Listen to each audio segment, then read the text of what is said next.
That is incredible. The weight announcement does come during a pizza mukbang, but 89 pounds down and there's a noticeable difference. He's fucking earned the right to splurge like that. I think Hell that's yeah. fantastic. The whole genesis of our controversy stemmed from me finding it sad that he was literally eating himself to death and even making jokes about like very morbid stuff revolving around the way he was eating for content. And I've always maintained that it would be amazing to see him start losing the weight.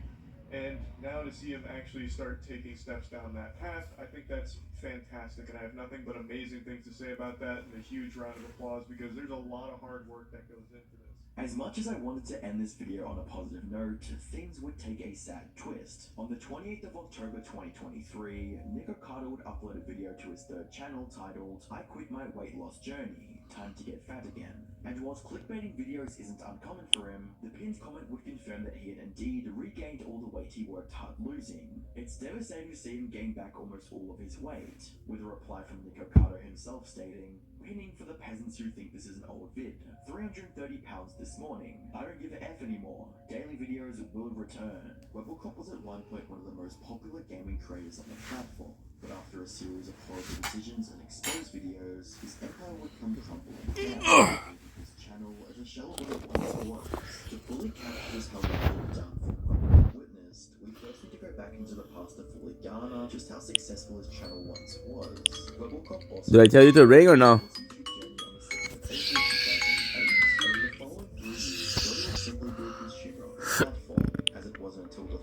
Okay. Look at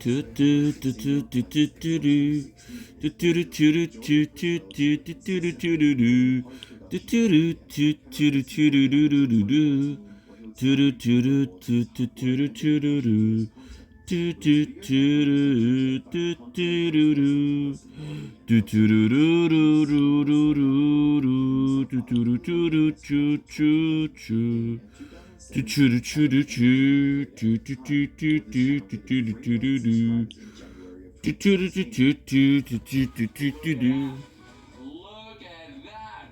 It's my 3 million subscribers custom made YouTube play button. This run was fueled by Jordy's ability to connect and grow with other creators in his niche, which was best described by Sunny in his video titled "Out Webblecop Lost His Entire Audience in 1 Year," where he would state, For example, Jordy was a master at collaborating with other YouTubers. I'm a YouTuber. I want to know more YouTubers. I want to get to know all the YouTubers. I want my friends to be YouTubers or people that are doing similar stuff. This became most evident after forming a YouTube trio known as Robust, which included Quebblecop alongside two other familiar faces, Jelly and Slogo Man. Quebblecop explained that his first viral video with over 14 million views was him, Jelly and Slogo simply messing around on GTA 5. As their relationship strengthened, a video where Quebblecop simply met Jelly in real life for the first time gained over 12 million views. The trio were even picked up by PewDiePie's YouTube network Rebel Mode alongside Markiplier and Jacksepticeye, with a subscriber count of Quebblecop, Jelly and Slogo being the best piece of evidence for the success they'd find as the trio. In addition to forming the Robust group, Jordy began dating fellow YouTuber Azzyland in 2016, with Azzy herself having a multi-million subscriber count at the time, meaning that they could collaborate on various different videos, providing further growth for each creator. fast forward 4 more years of almost daily uploads, and although Jordy witnessed unimaginable levels of success that would ultimately solidify his name in YouTube history, he would also begin to feel burnout. Burnout is a state of complete mental, physical, and emotional exhaustion that completely takes the fun out of whatever you are doing. With that being said, it's often the #1 killer of YouTube careers, as without motivation there is no content, and Yeah, without true. content there is no audience, It's and true, without it's true. audience, there is no money flowing through. However, entering 2021, Jordy thought he'd come up with a genius idea to solve the problem in its entirety and change the landscape of YouTube forever. Jordy began his mission to remove the human side of making content by using a variety of AI tools ranging from AI editing to voice cloning and idea generation. And with this, launched the YouTube channel called Blue. Blue was a VTuber created by Jordy. The VTuber was operated by motion capture software paired with voice cloning AI. The Blue character was able to be played by everyone and anyone who stepped in front of the camera. This project would be a huge success for Jordy, with the first video amassing over 600,000 views, and the channel gaining tens of thousands of subscribers with each passing month. It's also safe to say that the content attracted a largely child-centric audience, who wouldn't have cared and about the fact that the channel had no authentic personality or human being to truly latch onto, since they're more fixated on the overstimulating editing and sound effects in each video. Giant Batman wants to eat the city! Is my goal to stop him by becoming the fattest Batman so I can eat him! Oh my god, guys, this giant Batman's gonna eat this building! I have to stop him by eating his fingers! Nom, nom, nom, nom, nom, nom, nom. Ah, my Whilst the content was relatively soulless compared to Jordy's usual videos, it was kept on a separate channel from Kwebbelkop, which kept a divide between the soulless corporate-feeling AI-generated eye candy for children and the more personable content posted onto Kwebbelkop. The Blue channel would mush out 783 uploads as of this recording, resulting in over 295 million views, coupled with 797,000 subscribers, which even with a conservative guess Max Eve. 1,000 views would roughly equate to $590,000 in profit from AdSense alone, and that's without including sponsor deals, which generally make up for a large portion of a creator's revenue.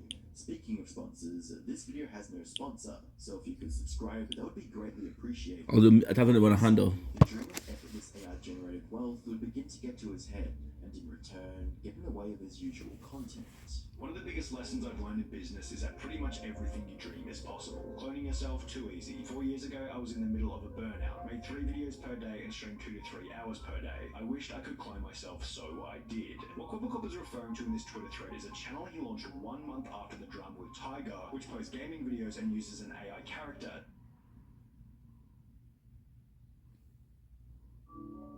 What's up now? It's a great vid. Okay.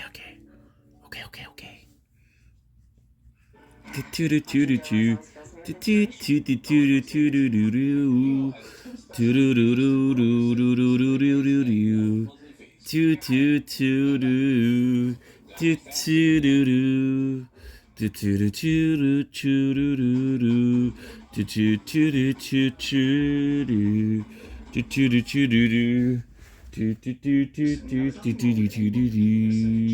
when looking at the numbers, it's obvious that this new AI channel going by the name of Blue was seriously fragmenting Jordy's attention on the main channel. It was launched in May 2021. Blue. Views per month instantly.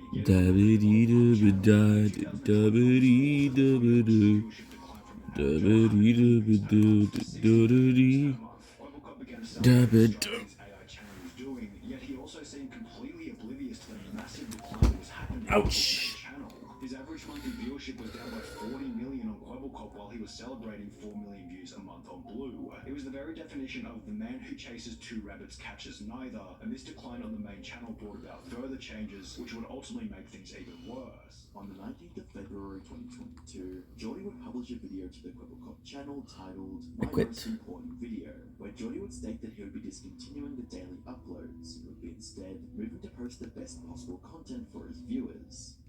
After 10 years, I realized that I'm simply not as young and energetic as I was before. And how before I was able to just push everything on the side and just grind and make YouTube videos. I'm now much older and that's really not possible anymore. I'm kind of confronted with these things. I'm having a hard time being creative. I'm having a hard time having fun in my job. I'm having a hard time sleep. I'm always worrying about YouTube, always thinking about YouTube.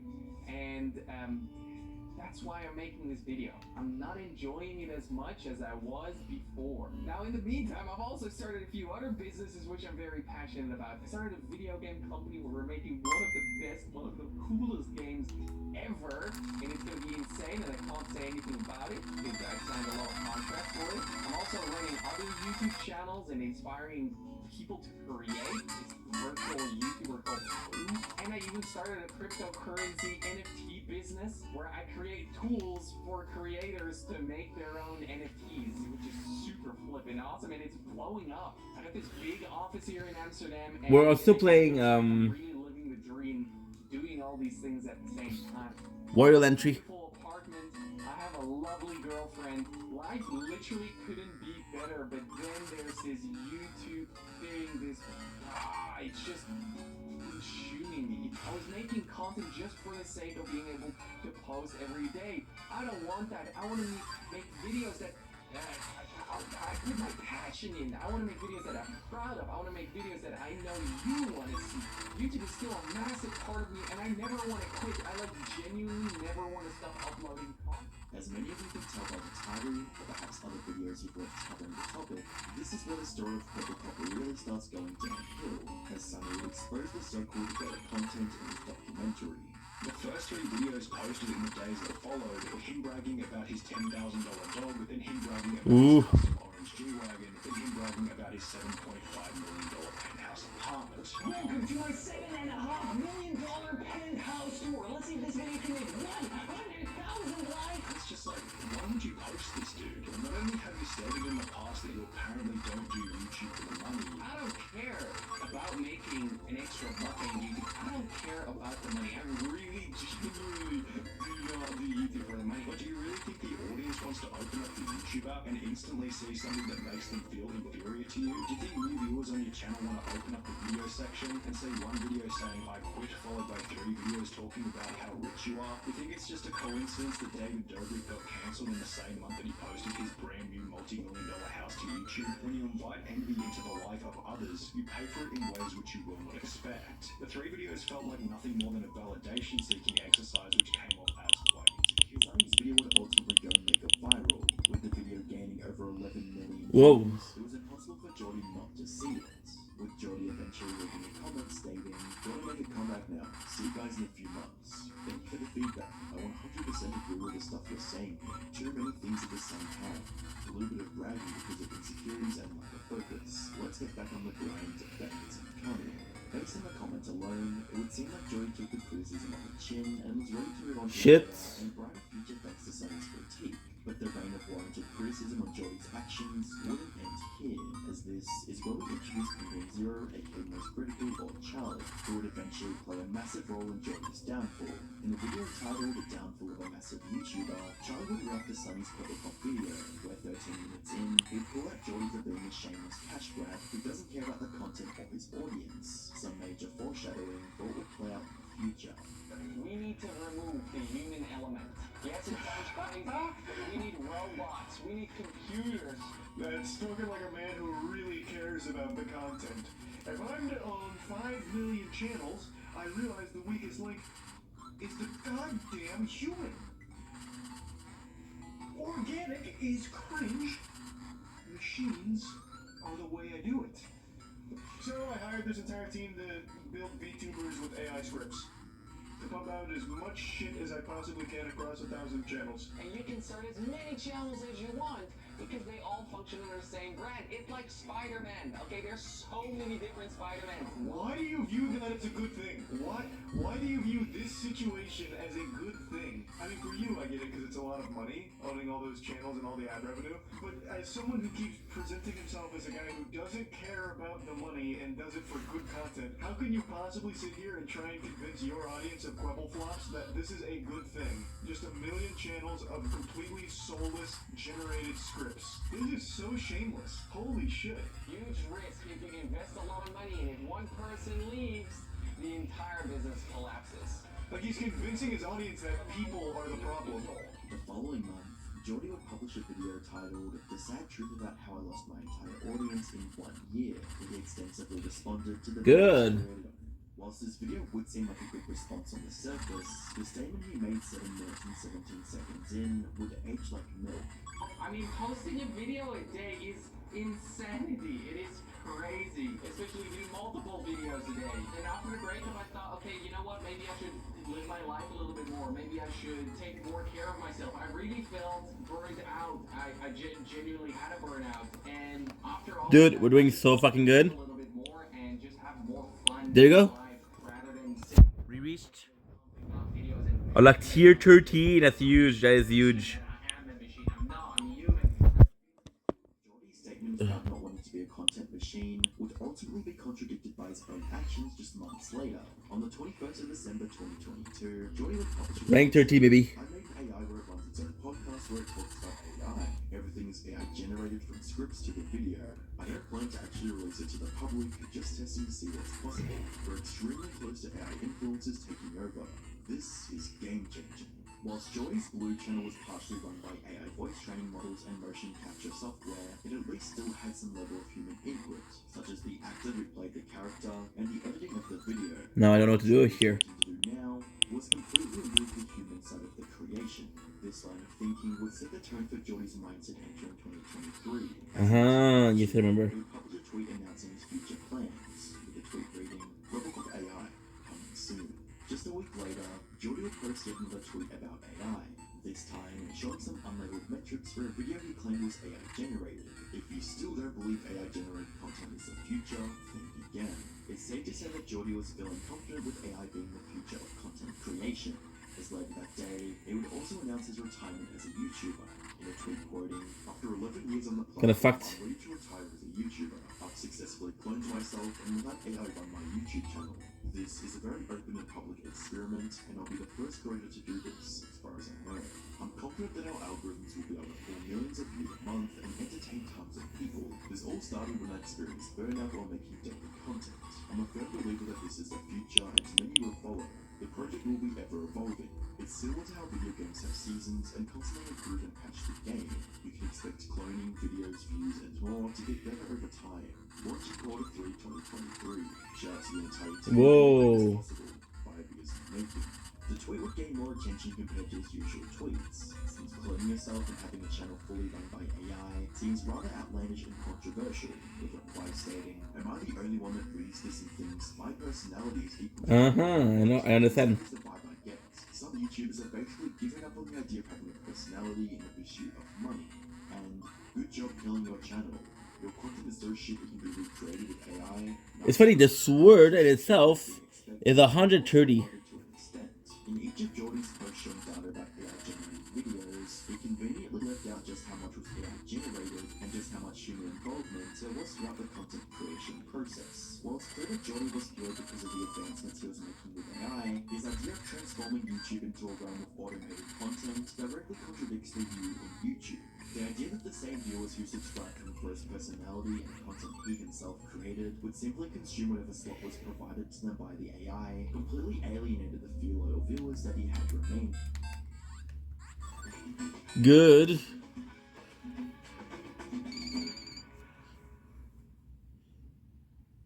Prenez votre santé en main avec la multivitamine la plus It's insane. Vous avez réussi. Tu es la pire saleté de la Terre. Le calcium, le calcaire et la rouille. Tu te plais à salir les endroits même où les gens vont se laver. Ça, c'est salaud. Même pour des saletés plongeantes. Offert dans ces magasins participants. It is so freaking good, dude. That's insane. Formé par Toyota, recommandez le plus convient le mieux à la saison et à vos habitudes de conduite, parce que votre entière satisfaction nous tient à cœur. Toyota pièces et services. Comptez sur nous pour voir à tous les détails.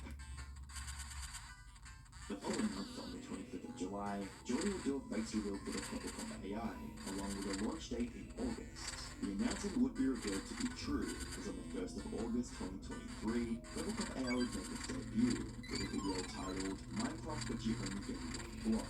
The video was a Minecraft Let's Play style video, featuring an AI version of Robocop. Today in Minecraft, I am stuck on one block. Can we survive? Watch it to the end to find out. Oh my god, guys, it says break the block below you, but I can't lie, I'm kind of scared because I'm not sure if we'll actually regenerate, but let's just do it. Oh my god, the block will regenerate. This is insane. Okay, guys, so we just have to The keep on. video was received extremely negatively from Robocop's remaining loyal fan base. He already deterred I fucked up. controversial actions in the past, but now he was alienating the last of his viewers who stuck around, with comments stating, "Dude went from peak childhood entertainment to can't even be bothered making videos himself now." Personally, I think this says a lot more about this kind of content than it does about AI, and I think I can speak for most people by saying I miss the old Jordy, and I think this was a terrible decision for him. Despite the negative reaction, the video initially didn't get that much attention, since Robocop's relevancy was long gone. But just a day later, Jordy would once again become the Dude, 161. That's my max. where Charlie would That is my max, which is great. He was once a massive channel pumping out tons of like Let's Play videos for Minecraft, GTA, and all of that. 160. He made a hard pivot into AI, just going full cannonball into the deep end of the pool of AI. Okay. In particular, AI-generated content. So he made a a separate channel for a VTuber called Blue or something like that. I think it was Blue, and it was kind of an experiment. That's when he was just first getting a little wet. Okay. So he had the water wings on. It was a VTuber, but they still made the content. There was still Good. someone behind it, but he wanted to go even harder. What he envisioned for a perfect world was all AI generated content. And I said, we're probably not far off from that being a reality. And you guys called me crazy. You said, Charles, go back to your padded cell. You're speaking nonsense. You're speaking gobbledygook. Like, that doesn't make any sense. And now, 2 days ago, he's released his first AI video. So all of the money he invested into it, all of the money that he's used on the startup, he is now putting into full effect. I think he owns like Nice. 20 channels as well. And he wants to make all of them basically AI-centric. So that way it's all made by AI, so it's as minimal as possible for maximum content. And it flopped. The views aren't big or anything, but you have to remember, this probably didn't even have him in the same room. Someone had to have played Minecraft, sure, but here. Today, from I Am Stuck. He is not here. This is all AI. Watch it to the end to find out. Oh my god, guys, it says break the block below you, but I can't lie, I'm kind of scared because I'm not sure. So everything that's being said here, the VTuber avatar, the fucking big emoji of him, and all of the dialogue and everything is AI. So he never even had to record. They just needed some kind of gameplay, at least for now. Eventually they'll probably be able to just have the AI do some rudimentary gameplay. And he can just pump these things out endlessly across like 20 channels. But this would just be the start. Following this, Good. cover the possible motives for cloning oneself with AI. There's not a single good argument you could make for having AI replacing YouTubers or anything like that. The literal only motivating factor Okay. is easy money. You would then no longer have to do anything. That is the only reason. There's not a single argument Quebblecop can make that is anything other than it's free money. Just 2 days later, things would get a lot worse for Jordy, as Charlie would publish a video to his YouTube channel titled "You Called Me Crazy But I Was Right," a video that would call out and criticize Jordy for his recent actions. This would be the video that would completely turn not only Jordy's fans against him, but the greater YouTube community in and of itself. Because his channel was massive for a long time, and then he did a hard pivot into AI. He wanted everything. Now the best thing about this is we're actually checking out. He's completely digitized himself. He's jacked Quebblecop into the cyberspace, and now all he does is AI related. Oh shit. And now he's just started releasing his first wave of fully AI driven YouTube videos where he doesn't do So you can it tell. at all. It's all AI behind the wheel. Charlie would then lash out on the possible consequences of what the quote-unquote AI was striving for. I want to go over some of his tweets here because this is something. So you can tell that the below is the one to go. Which I don't understand the delusion of. There is nothing good about replacing people with AI across the Oh, this is huge, guys. This is humongous. argument that can be made that what We just unlocked one. good. It's only good for him because he can make a lot of money off of it without ever doing anything at all. Now, the best thing about this is our daily is going to be giving us more. Program. So here's one of his tweets about the AI video, just to give you a little insight. He didn't lift a finger, something that he proudly proclaims here. It is fully completed work without him ever actually being present for it. And he's going to make money off of it. It's of course not as successful Now- as the videos where he actually does appear, but if you could just crank 20 of these puppies out every day, it's going to add up and probably end up being more lucrative and significantly less work, obviously, than if it was him behind the camera. Even just speaking about this just made my lights flicker because it's such a fucking evil dystopian concept. To have all of humanity replaced by AI counterparts that replicate their personality. And it's something that he seems very excited about for some reason. I just don't get it. Following that, Charlie exposed Quebblecop's intentions of monetizing the AI by offering it for sale through a subscription-based model. Now, him being the saint that he is, actually wants to give this to everybody for the price of $100 per month. A $100 subscription plan in order to make unlimited shorts and unlimited long-form content text to viral video. So he wants to give you the keys to the kingdom here where you too can make completely uninspired, generic, formulaic AI content in order to try and gamify and maximize your gains online. Where you just type in a viral video prompt and it will create everything without you doing anything. I don't know Okay. why he thinks this is something to be happy about. Again, this is purely just profit-driven greed. There is Copy. That's okay. nothing That's good. That's good. Actually good. from AI-produced content. It's not going to be good content or anything. All it will ever be is just deceptive bloat on platforms. But he's looking to try and really maximize this as much as possible and allow other people to for it. Robocop would post a tweet quoting, "I love how so many people immediately shoot down the idea of AI influencers before even giving it a chance. What exactly is the problem here? Why are people so against it? Would love to better understand things." It's an epic thing, dude. I can easily explain that to you. Because there's no real soul behind AI content. Exactly. It's only ever going to be deceptive into making people believe that it's a real person there. When it's mimicking a personality, it's not having a personality. The content will never be good content. It is just cheap content whose sole reason for existence is because it'll make it easier than actually making shit. Just have the AI do it all for you. Ah. A good thing. That's not something we should be happy about. So someone replied, I understand how to do it. "Human connection, to be honest, no one really cares about AI. We like people for personalities and natural story. AI ain't natural. I'm not saying it won't work, but I ain't gonna say to my friends, my favorite YouTuber is Quebblecop AI, but good luck." And then he responds saying, "And what if you didn't know that the content was created by AI? If you don't mind me asking, who's your favorite influencer right now? I'm certain that it can be AI generated and you'd still care about the content." You're immediately highlighting a problem here, and I can't believe that he doesn't recognize this. What if you didn't know that the content was created by AI? And that's called misleading people, and that's shitty. You're lying to them by pretending that it's a real person behind it. The content will never be the same. You can... There's a huge discrepancy between the two of them. Yes, but it's still going to be worse for it. There's nothing good. Sort of the problem reaching 40. Shield is at 70 already. I'm not having a single issue. As opposed to having someone sit down, edit it, be entertaining and whatever. It's just for the sake of making money. I could do this also. And that's not how Quebblecop sees it. To him, this is his paradise. So he talks about how it's been a challenging journey and he's excited for it, believing that 99.9% of influencers will be AI generated within the next 10 years. What really sucks is I think he's probably right. I believe a lot of big channels like his aren't really making content because they enjoy doing it. It's because it is a paycheck. It's a job. And anything that can make that job easier or even more lucrative, I think a lot of people will jump on.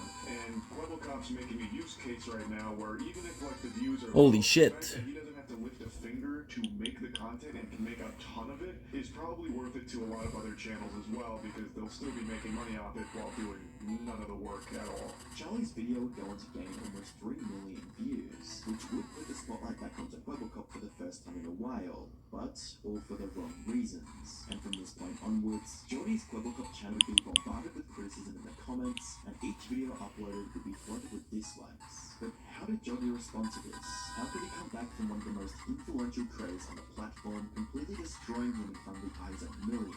Well, he decided to let the Quebblecop AI respond on his behalf, in a video titled something along the lines of Responding to Penguin Zero, a video that from the surface seemed like a response to Charlie's critiques, but upon viewing was actually a clickbait video of Quebblecop AI responding to his best friend's reaction to his AI, and this is where I myself became part of the situation, as I left Fuck. a comment on the video stating, rather than facing Charlie's valid AI concerns, he's just chilling with it.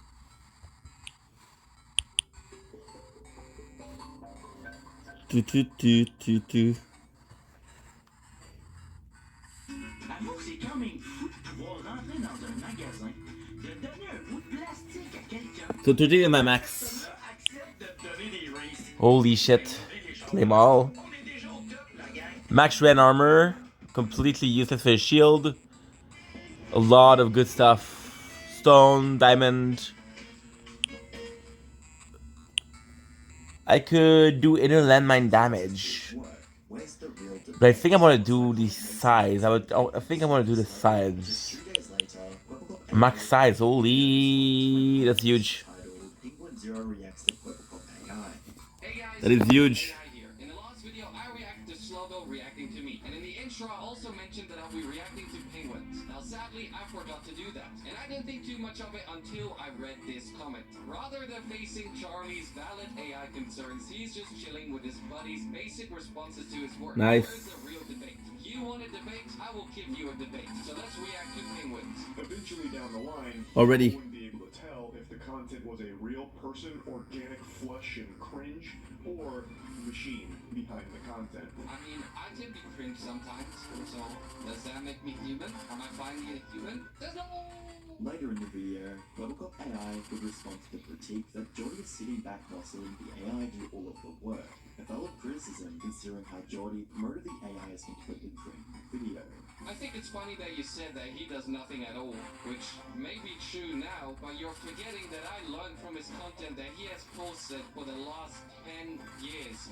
So he had to do 10 years of daily uploads for this to happen. Just wanted to put that out there. Following this, Clevercop AI would respond to the argument that bot content is against YouTube's terms of service by stating this. You have to realize that there is some human input to it, so it isn't completely AI generated, which does not make it against the terms of service of YouTube. It's not. This isn't a new. Okay, good. What's new is the fact that AI can start replacing YouTubers entirely.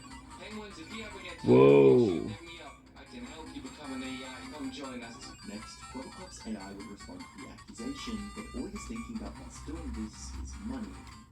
It is. There's not a single good argument you can make for having AI replacing YouTubers or anything like that. The literal only motivating factor. Whoa, whoa, whoa, whoa, whoa, whoa, whoa, I whoa. cannot believe he just said that. If all Clevercup really wanted this money, then he would just sit down and make reaction content all day. I assure you that's easier than making an entire video AI generated. And the other thing is, there are a lot of good arguments. What if the real Clevercup gets old and he's no longer able to make content? I'm not gonna get any older, so I can do this for however long I want. And that means I can also entertain a lot of people. And I think that's a pretty good argument if you ask me. It's free money. No, like I said, it's entertainment, putting smiles on people's faces. And I get it might not be for everyone, but I assure you there are people out there who Oh, I enjoy kill him. content. And if I can make them smile even for 1 second, then in my eyes, my mission is accomplished. I mean, it's the same for a TV show, right? Let's say SpongeBob gets replaced with AI. Will anyone care if you cannot notice if it's AI generated? No. So I think your argument is stupid, Penguins, and it hurts for me to say that because I kind of like you. He would later end the video by turning to claim Charlie's style of content was on the same level as his Clevercop AI content.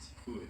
It's only good for him because he can make a lot of money off of it without ever doing anything at all. Okay. Besides just being the one who owns the program. Enough is enough. I'm not gonna take this anymore. The same could be said for you. What you do is sit down and react. Whoa. You really can't tell me that is more difficult What the than heck, dude? No, it isn't. I want that. That's the end of the video. I'm not even gonna watch the rest. You have made me angry, and I will never react to a video ever again. $74. Whilst the video did go over the contents made by Charlie, it was Path number presented 5. scratching nails on chalkboard. The video itself is literally Max Ren, Giandos, 50, 15 stone. Great excuses. The video would not only be received extremely poorly by his fans, but it turned anyone that remained into a hater. Okay. Not only was Clevercop simply irrelevant compared to his previous success, with 15,000 dislikes compared to just 1,800 likes, walls of his audience began praying for his downfall, with comments such as, "Can't believe I used to look up to this dude as a YouTuber," and "You can defend yourself all you want, man. The reality is, England is right, and you responding with AI fully supports his points." And to top it off, I remember when Clevercop was a funny, and most importantly, real person. Crazy how people can change for the worse. Now he isn't even there, and AI makes effortless content to pump money out of its viewers. I don't know what the key is. Childhood. Now he isn't there and just wants money. It's truly sad. But with that being said, none of this would stop Jordy from continuing his mission to replace his content with AI, as the uploads would continue to flow through, and Jordy would make tweets doubling down, such as, "I'm growing a 100% AI ranked channel to 100,000 subscribers," then revealing to the world that it's AI. Can't wait to see people's reactions, and then I'll do it again, and again, and again. Coupled with another tweet that revealed his true sentiment of making AI content as cheap and reproducible as possible. Managed to make the 100% AI generated videos 66% cheaper, aiming for a 90% reduction in costs. With every tweet and post made, Clevercop received more and more criticism. This would lead up to Jordy once again defending the content, but this time taking a different approach. In this attempt, he claimed there was some level of human involvement, with a tweet reading, "A lot of people seem to hate on Clevercop AI. It's soulless. No one will ever watch AI content. Gotta say this for one final time. Clevercop AI is not 100% AI, so all the comments about how it's soulless and how it's AI make you look weird and Okay. stupid. Saying it has no personality or it's lazy shows people can't distinguish between man-made or AI-made. It's literally man-made with some AI to capture the Clevercop brand, but all because there's the illusion of it being AI and it being in your name. So please reflect back on your predisposed notions in regards to content on social media. I don't know what to do. Clevercop AI is doing exactly what it's supposed to be doing. from people talking about AI content creators. A solid checkmate from the team there. 200 IQ chess move right there. Hope this makes sense to some people. I could literally upload a video filmed with my phone right now, and people would call it stupid and soulless and say that it's AI. There is no turning back. Burn the boats. This is the world we live in. My goal from the start has been to get people talking about this. Still going as planned. The tweet thread will be received extremely negatively from its audience, with comments on the tweet massively ratioing him. I don't care if it's 80% AI or 20%, it doesn't feel human. The code rules have gotten out of hand or hit rock bottom and somehow kept digging. The next day, Jordan pressed a poll on his Twitter to try and capture the true opinion of his audience, where the poll resulted So what actually do it here? 9% of people Okay. the concept. This seemed to Think. be a crisis for Jordan, as he would post a tweet claiming that he, quote, might have to quit Robocop AI, only to end up quote tweeting it to reveal he was simply trolling. However, the amounts of copium witnessed so far would all be beaten out by his next devastatingly cringe tweet, reading, receiving critique/hate is something I love doing, reminds me of the good old GTA 5 racing days with the boys. I would post a video and get one of my first virals. The comments would be filled with people calling me a PewDiePie ripoff, telling me to stop screaming and more. 99% of negative comments and tons of dislikes. I have a vision and I'm sharing it with the world, just like back then. Can't wait to see where we're at in 5 years from now. I love this. Gives me so much energy. Yeah, man. Where once again, Jordan will be Fuck. with a comment stating, difference with then and now is 5 years ago you came across your personality, your heart, and soul. The AI version is just an empty vessel. Jordy's exploration into AI content was more than just a technological gamble. It was a betrayal of the unwritten bond he shared with his audience. Every emotionless AI-generated tweet and video felt like a dagger to the heart of his audience. The way Jordy reacted made things even So it's mistakes and trying to fix it. Sea Turtle Rock. This moved him Great chess. fans, but it also put him in the spotlight for all the wrong Shout out reasons. to His attempt to change the game with AI content backfired big time, serving as a warning for other This movie, nothing. I do not give a fuck. Video game Phenom.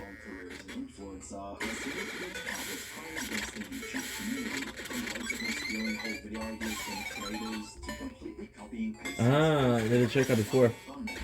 Whilst this category has garnered benefits of over 30 million subscribers and 8 billion views, it was only a matter of time before he did something so outrageous that even Zero, aka Charlie, was forced to not just call him out, but demolish his reputation as well. And now you look like an absolute fool and you ruin your reputation even further. Okay. And if such a thing is even possible. Somehow your audience of children are actually being aware of this now, which is the last thing I imagine you wanted to happen with the drama. You're just doing all of the wrong things here. You should have just moved on from it, apologized for it, and been done with it. Long before Brent amassed a staggering 30 million subscribers on YouTube, he also made sure Good. that his sketches on Thank you. turned him over Thank you, dude. followers on the platform. Hey, Lexi. It's fake. You're fake. Hey, Mom. Don't drink it. It's fake. Don't drink.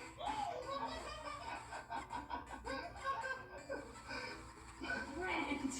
Following the end of Vine in 2017, Brentwood moved completely to his, at the time, 3 million subscribers YouTube channel to continue publishing his viral comedy skits. Whilst Brent has always enjoyed viral success on every platform he's been on, he has also faced numerous accusations of plagiarism and employing strange tactics that boost his viewership. Back in 2014, numerous users on Twitter would allege that Brent was stealing video ideas from Tumblr and other sources. Why do girls like Ah.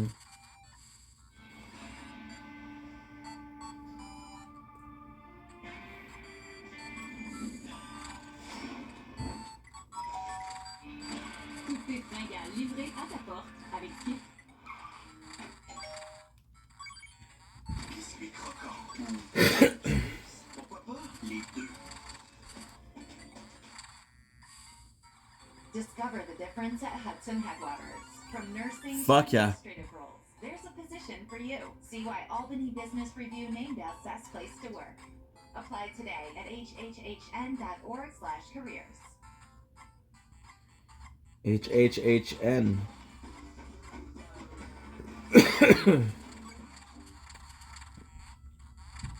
Or like freak out over Brent Rivera. He isn't funny. Stealing all your finds from Tumblr doesn't make someone funny. Brent Rivera ain't creative at all, shaking my head. Anyone can steal Tumblr quotes and say them in 6 seconds. As well as, P.S. Brent, stop stealing ideas from Tumblr. You're not original. While these tweets didn't include any evidence to back up their claims, it was clear that there was an air of distrust around the authenticity of the content that made Brent popular. People even coined a term in the Urban Dictionary to describe how Brent stole jokes from other creators. Brent Rivera.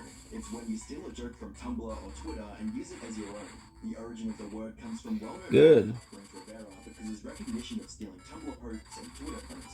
One of the earlier examples of Brent stealing another creator's video concept was his video titled Things That Make Me Mad from 2012. Okay, I don't know. I don't remember how to get this.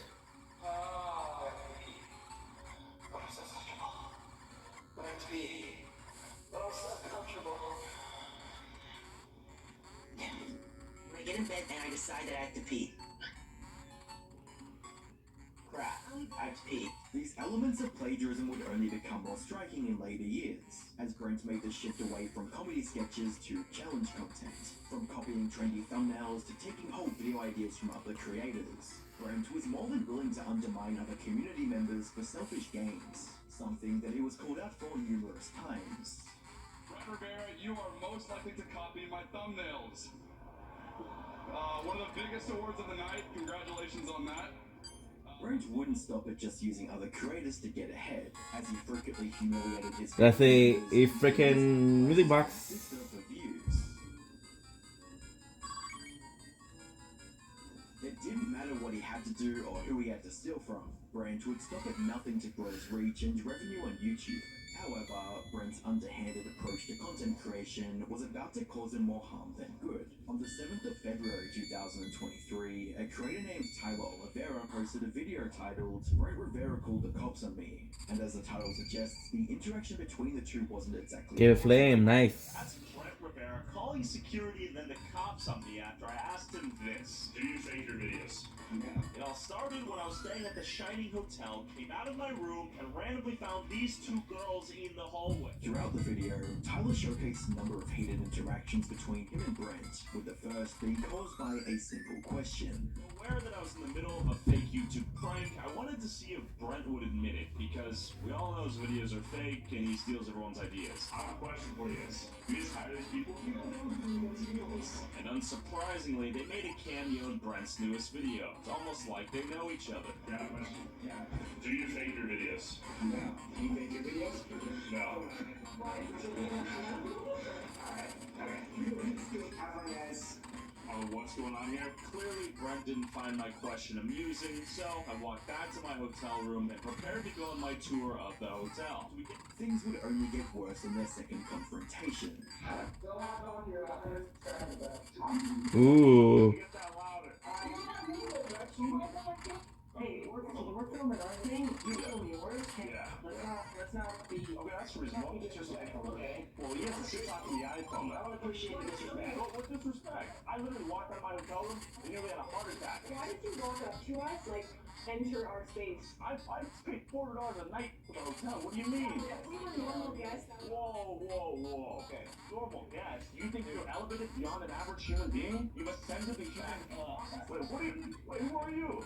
On the third meetup, however, it seems Brent had enough of the trolling and threatened to have Tyler kicked out of the Okay. hotel. No.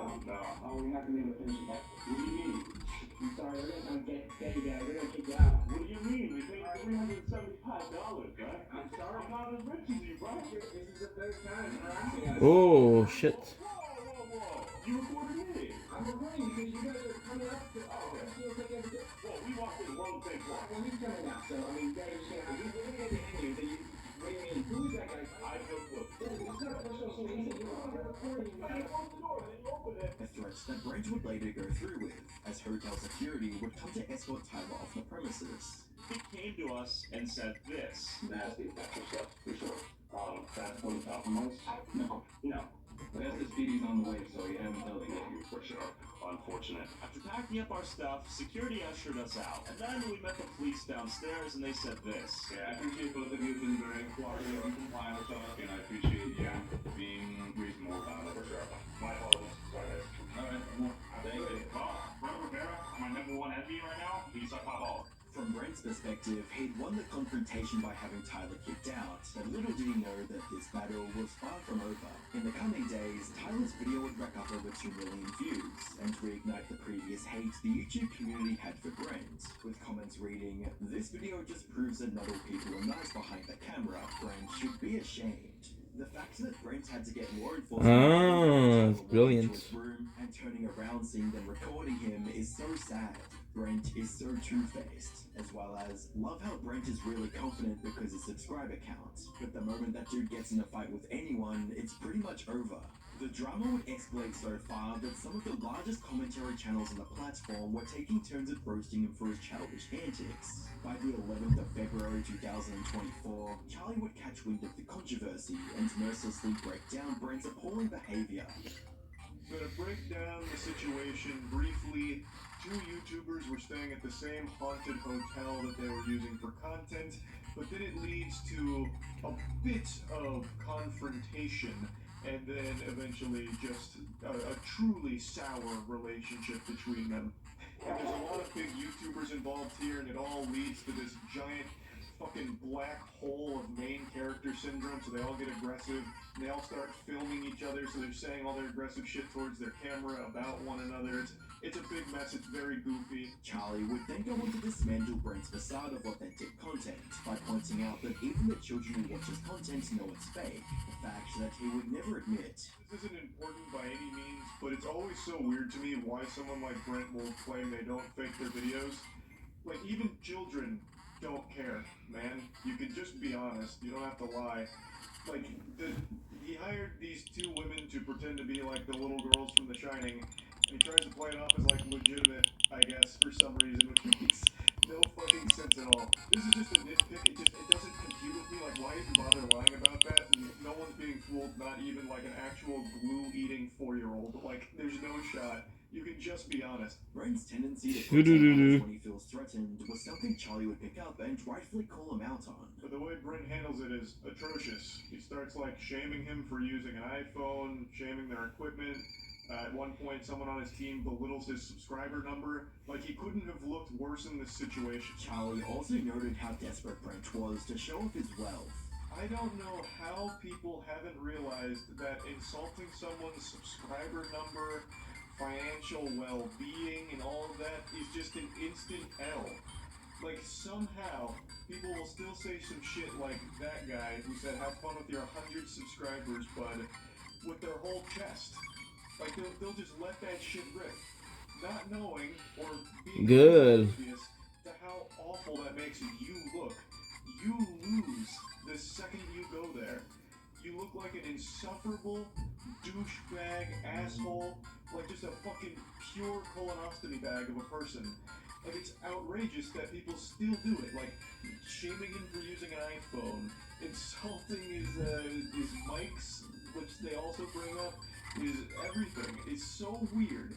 Charlie's coverage of Brent's idiotic behavior would garner over 4 million views and have a knock-on effect as more viewers and creators became aware of just how desperate he was to protect his fragile ego. Brent and his crew insults the iPhone, insults the followers, insults the setup, also Brent and his crew. Let's not be disrespectful, as well as, I think the worst part is that Brent and his henchmen didn't even spend the night. They left shortly after. They just had to make sure Tyler couldn't stay before they left. The ever-growing hate for Brent would manifest in his video titled Overnight in the World's Weirdest Hotels, which got an eye-watering 1.2 million dislikes and an equally hostile comment section, reading, "A YouTuber that actually makes real content versus a YouTuber that gets angry so easily because they got told the truth of what they make in the platform.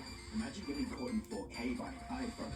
As well as, I looked this up just to see if the fight was in here, and I generally have second-hand embarrassment for the people that actually watch this stuff. Unable to ignore the backlash, Brent published a response that he hoped would turn the public opinion in his favor, but unfortunately, it did the opposite.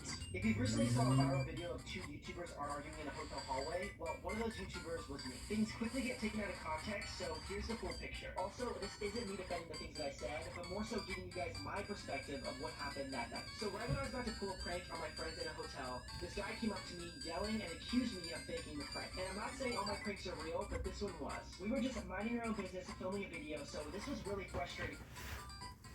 Good. Do.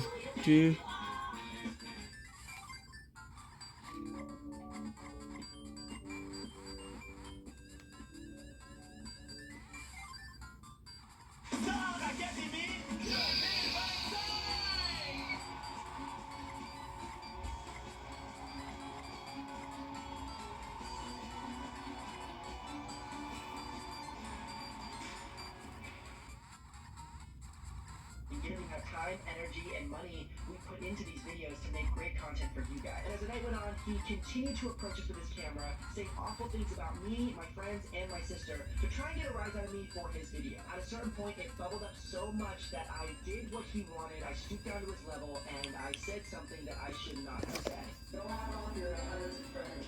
Brent went on to claim that Tyler was the aggressor and stated he had no involvement in summoning security. Later on, he came up and started filming again, this time when we were on a tour. His actions toward us and other guests on the tour caused the hotel staff, not me, to call security. He was warned several times by the hotel staff to not only leave us, but other guests and hotel staff alone. And after several warnings, the hotel chose to call the police to get him escorted from the hotel. Anyways, I am not proud of the way that I reacted at all, nor am I perfect. All I can do is be real with you guys and admit that I could have handled it by not saying anything and just walking away. Given the fact that Brent had left out key details and was clearly lying about what happened, it was only a matter of time before Tyler made his response to the situation. Brent, you're a liar. Here are the receipts. Also, I'm on the toilet, so I'll be quick. Lie number one. Right when I was about to pull a prank on my friends in a hotel, this guy came up to me yelling and accused me of faking the prank. And No, we were half asleep in our hotel rooms. My cameraman gets up, goes into the hallway, only to see these two ghost girls right outside our rooms. Keep in mind, Brent places these girls on the opposite side of the hotel room floor we apparently share.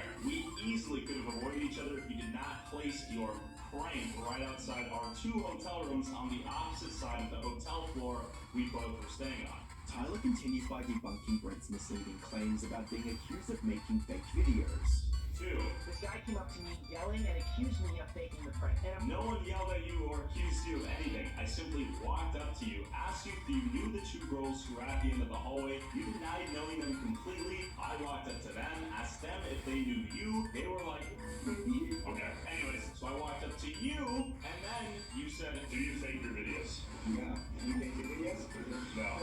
He also touched on how Brent tried to gain sympathy from viewers by reminding them of the time and money he puts into making content. 5. it's really frustrating given the amount of time, energy, and money we put into these videos to make great content. We lost about $4,000 in flights, hotel rooms, and car rentals after you got us kicked out. So, and you're Forbes 30 under 30, so this hurts me a lot more than it should hurt you, I imagine. At the end of the video, Tyler recounts the events that led him to getting kicked out of the hotel. Us and other guests on the tour caused the hotel staff, not me, to call security. You literally called security on us non-stop, and in this clip, you say, You just kicked out, you're that powerful? I don't want to say that. Did you finish your video? No. Oh, we're not going to finish it. what do you mean? I'm sorry, we're going to come get you guys. We're going to kick you out. Without you calling security, we would not have gotten kicked out. If there were 12 of us like your crew, maybe that wouldn't have been the case. They chose the easier option of kicking us out versus you and your 10-man crew. Belittling another creator and getting them kicked out of a hotel they paid for was one thing, but to twist the story to make yourself look like the victim was a whole different ballgame. Brent didn't have the best reputation on YouTube to begin with, and now that viewers had the chance to see how pompous and dishonest he was, it seemed his reputation had truly hit rock bottom. But sadly, this was only the beginning of Brent's sins against the YouTube community. As Brent was trying to mitigate the controversy that he was already in, he was already creating another, as he began copyright striking other smaller YouTubers who criticized him. The first was a creator by the name of Riff. Brent Rivera, what the f*** are you doing? Now you're sending me copyright strikes? Why are you 10 mil plus TikTokers such f***ing thieves? I don't know if you set the strike directly or your management did, but my videos are fair use. I didn't steal your content, I directly talked over it, thus making it my video. Brent, remove the f***ing strike. You don't want to be breaking the law now, do you? What is your hurdle little fucking feelings. Feel bad. Fucking loser. Unfortunately, this wouldn't be the last time Brent falsely struck a fellow creator. On the 20th of February 2023, a YouTuber by the name of Dumpy uploaded a video titled Brent Rivera Wants to Delete My Channel, in which he detailed an ongoing copyright situation involving Brent. I really hope the situation does not progress. If it does, I will be making an update video letting you guys know what's going on. That was me about 3 hours ago. In a frenzy because I had a community guidelines warning, my very first offense, because of content made on Brent Rivera. As I was editing the video, I was frantically checking my email, waiting to see a response from my appeal to the community guidelines violation. When all of a sudden, around 4 a.m., I received this email. Copyright takedown request received for your YouTube video. I said, whoa, what is going on? I sent some screenshots out, and I basically just stated, yo, this guy's abusing the copyright system because my videos fall under fair use. Dumpy then went on to share screenshots of Brent's shady attempt to take down videos that were critical of him. My YouTube video was re-uploaded by another user. No, my video was transformative. I made a whole video of my own work out of your content, reacting to it, picking it apart. And you said, where does the content appear? The entire video. You went after not one, but 2 of my YouTube videos. And then there's all this mumbo jumbo. I'm gonna censor this, even though I feel like I don't even have to. But basically it just says, if you lie and you misrepresent what actually happened, you can result in the termination of his YouTube channel. He literally signed that and did it anyways, and blatantly lied. And I guarantee you there will be no repercussions for his actions. For all the underhanded things Brent has done, abusing the copyright system was one of the most cruel. Brent wanted to end the career of a fellow creator for no other reason than he felt his ego was bruised, and the way he went about it was equally as horrible. Brent stated the following in his copyright claim: "How much of your copyrighted work is used? Most of the video were my original video from my YouTube channel. No other original content from the creator was shown. How is the market for your original work affected by this use? It affects it negatively." Fortunately for Dumpy, YouTube decided not to go through with Brent's claims. However, Dumpy wasn't out of the woods yet, as he later received a community guidelines violation for a stream in which he reacted to Brent's content. While Dumpy wasn't directly accusing Brent of reporting his channel, he did ask Brent to respond by posting his report history. And I don't just want to blindly come on here and accuse you, Brent, of reporting my videos because that's kind of insane. But based on how you've acted in the past, I would not put it past you. And if you are doing this, you gotta chill out, bro. If you're playing with people's livelihood, if you're breaking the law by abusing copyright and trying to take down Tyler Oliveira's video he made on you, like, it's just, come on, bro. You cannot do that. Once again, Brent had unknowingly put himself in yet another controversy, but this time it wasn't about getting someone kicked out of a hotel. It was trying to get a smaller creator kicked off the platform by abusing the copyright system, and everyone on YouTube was calling him out for it. In less than 2 weeks, Brent had turned the entire platform against him twice, and similar to the first time, he only responded once he had sufficient backlash. That was in ample supply. The following day, Charlie would once again give his opinion on Brent's bad behavior, by educating him on just how damaging misusing the copyright system truly is. On YouTube, Good. An unwritten rule that when violated, it ruins your image forever. It causes irreparable damage to your reputation, and there's really not much you can ever do to get back in the good graces of the platform. That is abusing the copyright takedown system. And unfortunately, a massive YouTuber today took a bite out of that forbidden fruit. His name is Brent Rivera. Censoring other creators because Nice. they're critical of you only worsens the problem. It was obvious that Brent didn't understand. Thankfully, Charlie was there to enlighten him.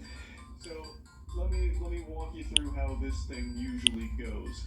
When a YouTuber makes the decision to go nuclear and start filing these kind of takedown requests, the whole community turns against them. People fucking hate that, for good reason. That's the lowest shit you could sink to. Just stop being a little bitch and accept that not everyone's going to like you.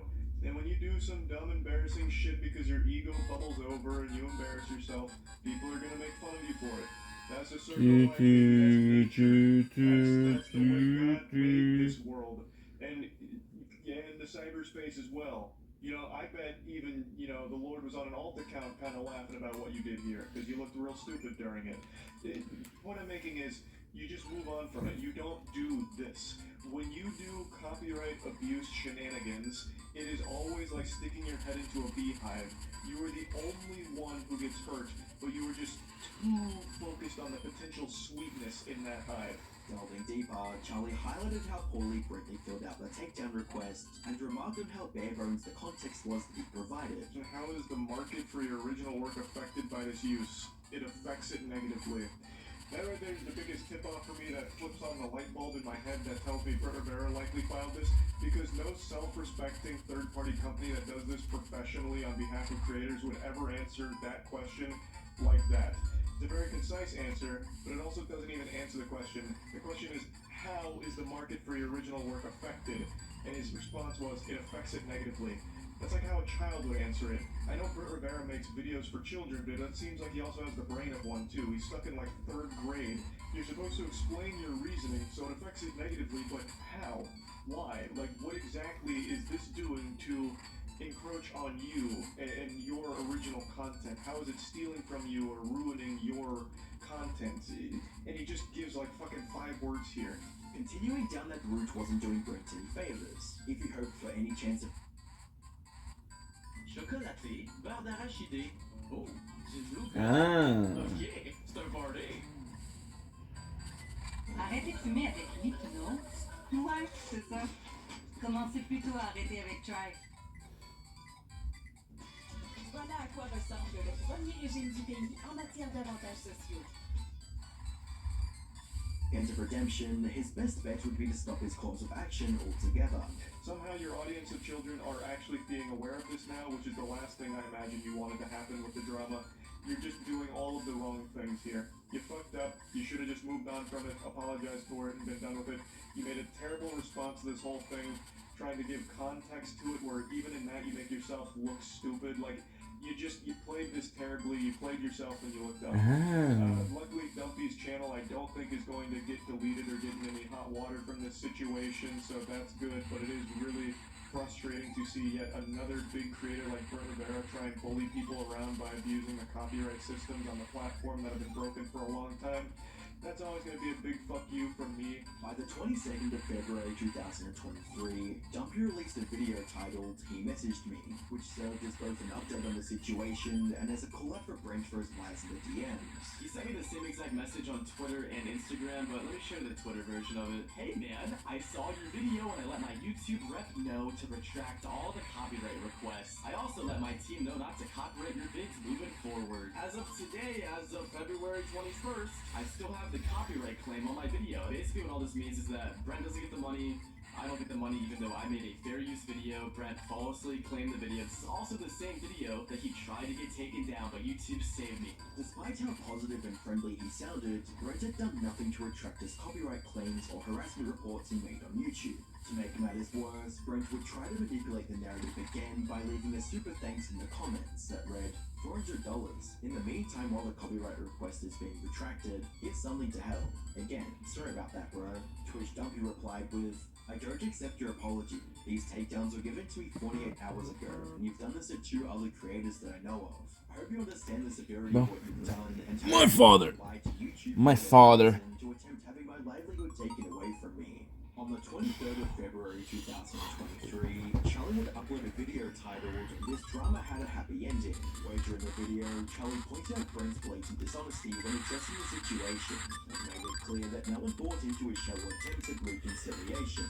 But I do want to mention that second paragraph where he talks about like Dumpy's grind and how he's like proud of it, happy to see it, and you know, wishing him nothing but the best in it. To me, I'm gonna call my father. And phony. That seems like very corporate PR speak, because his whole grind and everything you had a huge issue with because it was at your expense.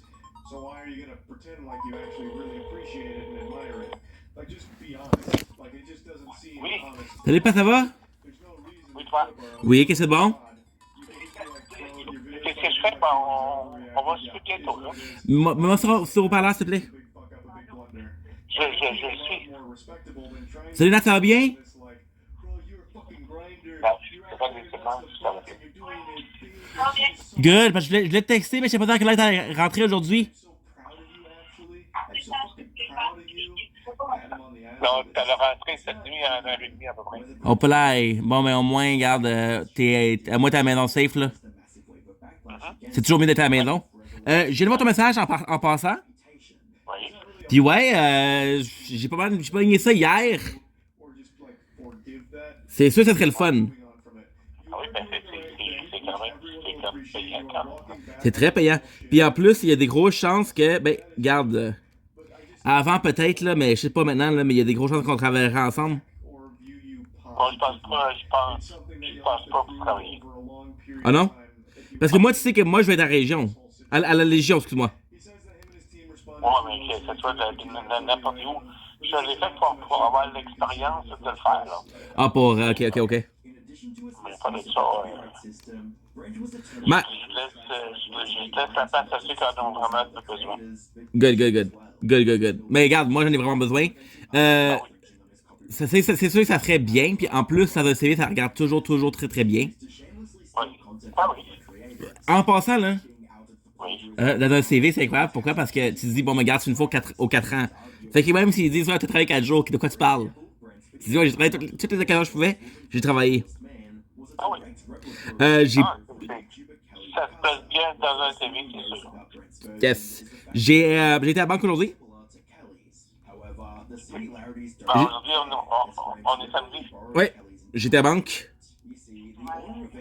Ah, mais c'est ça que je te disais, qu'il y avait des banques qui étaient ouvertes le samedi.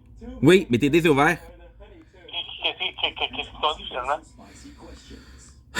Ils ont dit c'est pas normal que quelqu'un. C'est pas normal qu'il y a eu autant. C'est pas normal qu'il y ait eu autant de transactions sur si peu de temps. Puis de comptes différents. Oh, mais c'est toi qui les as fait? Non. Fait que là, qu'est-ce qui est arrivé, c'est que j'ai acheté des Crystal Light. Oui, mais ça, c'est pas de parler hier. OK. Amazon, ils ont fait affaire avec un troisième parti. Bon. Le troisième parti, il a dit une fois que le produit était livré, parce qu'ils m'ont montré une photo. Oui. Une fois ça a été livré. Moi, je ne l'ai pas reçu. Fait que là, eux, ils m'ont fait un remboursement, puis là, j'ai appelé Amazon parce que dans leur email à la troisième partie, ils m'ont dit on peut pas te rembourser parce qu'une fois que c'est livré, c'est plus notre contrôle. On n'est plus responsable. Ah ouais? Ouais. Pas l'Amazon, c'est la troisième partie. Ils m'ont dit non, ça a été livré, c'est ta responsabilité. Oui, mais est-ce que tu l'as vu la photo? Oui. Est-ce que c'est la porte? C'est ma porte? Tu vas savoir.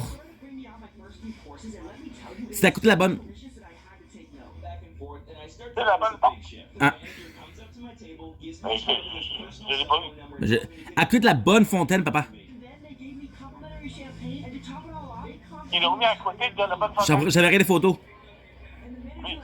J'avais les photos, ça n'a pas de sens. Fait que là, la banque, elle m'a dit qu'il y a eu trop de transactions.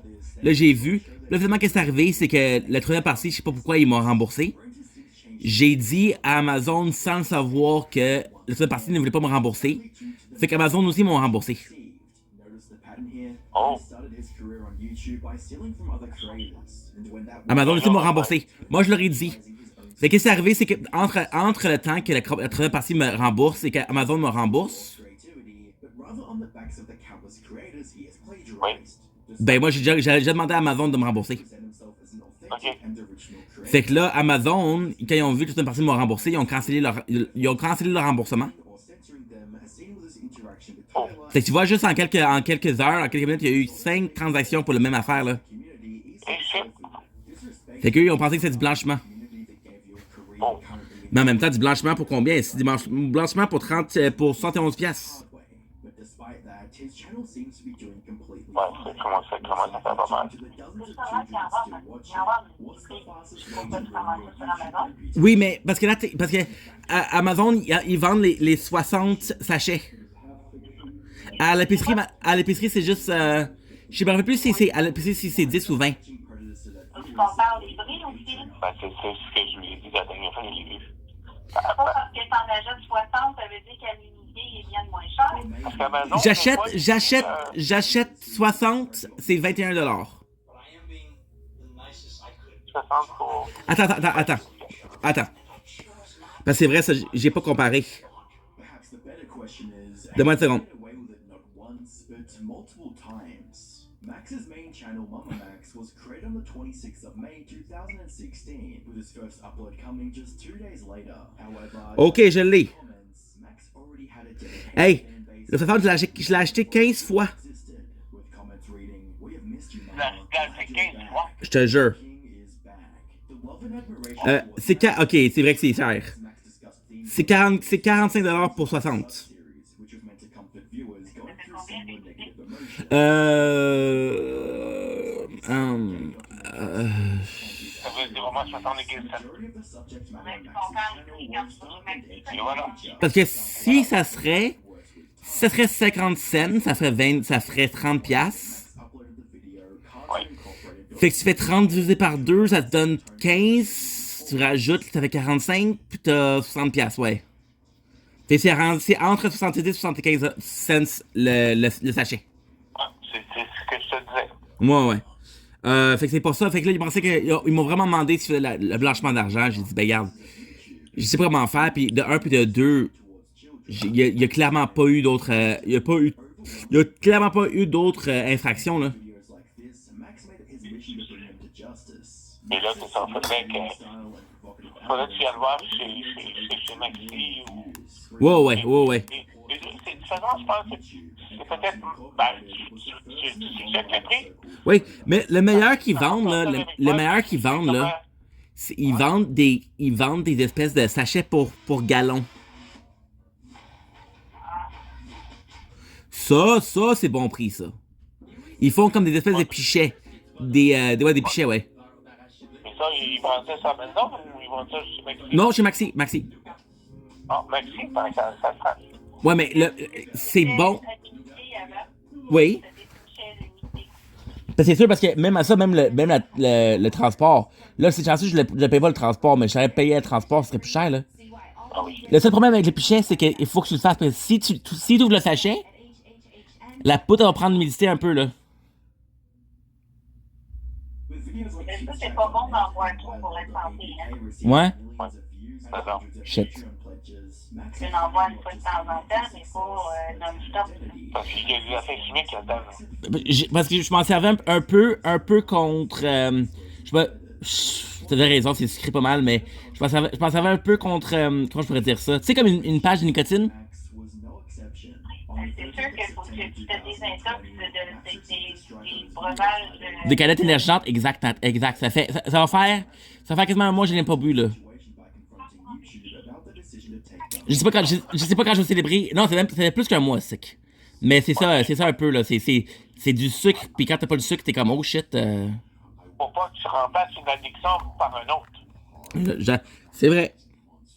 Ça, c'est vrai. Sinon, J'aurai le même problème. c'est comme un sac qui ne cesse pas d'être là. Je sais, mais c'est difficile. J'avouerais que c'est difficile.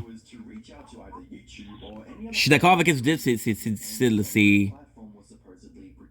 Hey, quand là, les premiers jours, là, je vous le jure, là, quand j'ai arrêté de prendre des boissons énergentes, là, des mal de tête. Oh ouais, la caféine. Puis en plus, ils font un peu de taurine. Fait que la taurine, ça serait une caféine synthétique. Fait que, en tout cas. Fait que là, pour la banque, je vais avoir la réponse la semaine prochaine. Ah, il n'y a pas pu te donner une réponse suite demain. Non, mais ça se peut qu'il faut qu'il me convoque. Il faut qu'il appelle les parties en question. L'enquête, elle a été partie le vendredi. Mais là, ton affaire qui a essayé de changer le chèque, ils ne t'ont pas changé de suite. Oui, ils me l'ont changé, ça. Oui, mais tu en as parlé de ta affaire, parce que c'est pas à chaque fois que tu vas aller changer un chèque. Ils ont dit que c'est normal pour les chèques du gouvernement. Ah, non, c'est pas vrai. Ben, c'est ça qu'ils m'ont dit. Non, les chèques du gouvernement, ça passe. À la machine, au guichet, oui. Non, au guichet, au comptoir, n'importe quoi. Mais, je sais pas, moi, je te dis qu'est-ce qu'ils m'ont dit. Ah, mais ben, regarde. Je serai pas là-bas non plus, là. On a reçu des chèques des fois, puis regarde. On n'a jamais eu de misère. Tu sais. Oui, on bloqué les fonds équivalents au montant du chèque jusqu'à temps que le chèque soit passé. Oui. Au moins. Pas au-delà du montant. Non. Parce que là, t'imagines, là, à cause qu'il. Ben, je penserais pas que ça arrive, là, mais imagine, il bloque le compte, puis là, quand j'avais pour l'encaisser, ah, ben, si, il est trop tard. Une fois ton chèque est déposé dans ton compte, il est encaissé. C'est juste que le temps que la transaction se fasse en PayPal. Ça, des fois, les banques, les caisses, il faut qu'ils fassent ça. Ah oui? En pensant peut-être que c'est un chèque sans provision. Ok, oui, je comprends, oui, oui. Ils bloquent les fonds. Une fois que la banque reçoit les fonds de l'autre banque, ben là, ton compte est débloqué. Mais Ah, nice. les chèques qui viennent des gouvernements. Ouais, mais Nathan a raison, là. Nathan a raison, là. Le délai entre le fait que, ah, j'ai reçu un chèque, j'encaisse un chèque, puis le fait qu'on prend l'argent de la banque de l'autre personne, c'est pas automatique, là. C'est beaucoup plus rapide c'est beaucoup plus rapide d'avoir l'argent dans ton compte à toi que de prendre l'argent de l'autre compte. Ils vont faire ça, c'est que si un particulier, mettons que moi, je te fais un chèque. Ouais. Les autres, à la banque crédit, ils me connaissent pas. Non. Là, c'est là qu'ils vont geler, mettons, le... Oh, mais on parle de ça, on parle de ça, mais on parle aussi de loyer, des affaires comme ça. Hein? Tout ce qui est chèques qui sont faits par un particulier. Mais tu vois, à cause de ça, là, c'est possiblement pour ça que c'est que le loyer, maintenant, on le paye automatique, c'est dépôt direct, c'est relevé direct. Absolument. C'est ça. C'est parce que c'est bien plus facile, là. Hey, une fois, là, tu me parlais de prendre des photos de chèques, c'est bon, puis ça passe. Bon, oui, Avoir su, là, je l'aurais fait, je m'aurais sauvé des problèmes, là. Mais en tout cas. Il faut que tu fasses un chèque recto verso, hein. Tu prends une photo d'un bar. Oh, mais. Ils vont dire, ben, l'autre, ils vont dire, mettons, ouais. Good. Mais gars, je suis sûr que c'est pas compliqué, là. Faire le setup de la banque, ça a pris 5 minutes, même pas. Ça doit pas être si compliqué. Ça, même les transferts, c'est. Là, t'as ça bien expliqué, c'est super simple. Oui, quand tu vas savoir la façon qu'on dépose un chèque par photo, là. Ouais. C'est simple aussi, là. Ben, sûrement, hein, ça doit être. Faut juste que tu prennes attention à faire des affaires comme il faut. Ouais. Non, ça. Tu prends ton temps, puis une fois que tu vas leur faire une fois ou deux, là, après ça, tu vas faire ça les yeux fermés. Mais j'ai tendance à aller vite pas mal. Ben, regarde, et puis.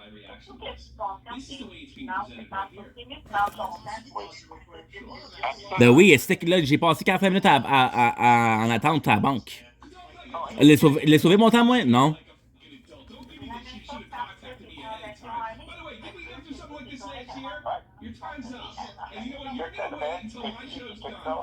Oui, parce qu'imagine, c'est de l'avoir la mauvaise personne, la mauvaise personne elle va pas te rembourser, là. Elle va te dire, ben non, je garde l'argent, là. Ouais, après ça, viens dire à la banque, ouais, ben j'ai ma mauvaise adresse, mais là. Non, ils vont dire, non, oublie, sèche. Fait que, garde, je suis content que tu sois revenu, Nat. Je suis content que tu m'aies parlé, pas pour les élections. C'est sûr que je suis intéressé. Bon, parce que là, oui, ça va être un nombril. OK, mais regarde, comme je t'ai dit, ça commencerait mai, là. Ouais. Et en passant, petite nouvelle inquiétante. J'ai appelé les gars hier pour voir comment leur entrevue s'est passée. Ils n'ont pas été appelés, eux.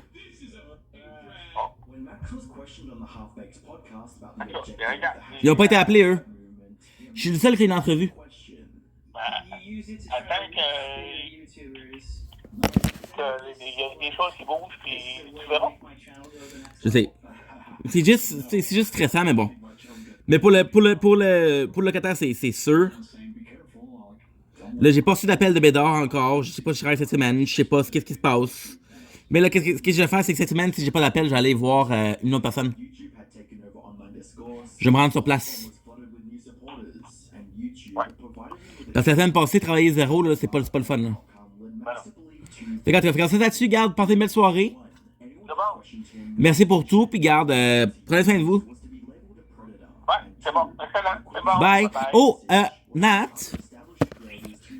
est-ce que tu m'as dit je comprends que les salaires, c'est pas bon. J'ai vu aussi je sais pas si c'est du jus, sincèrement, là, mais c'est quelque chose de Aloès. j'ai pas compris qu'est-ce que tu veux dire. Ben, et ça aussi, je trouve pas ça.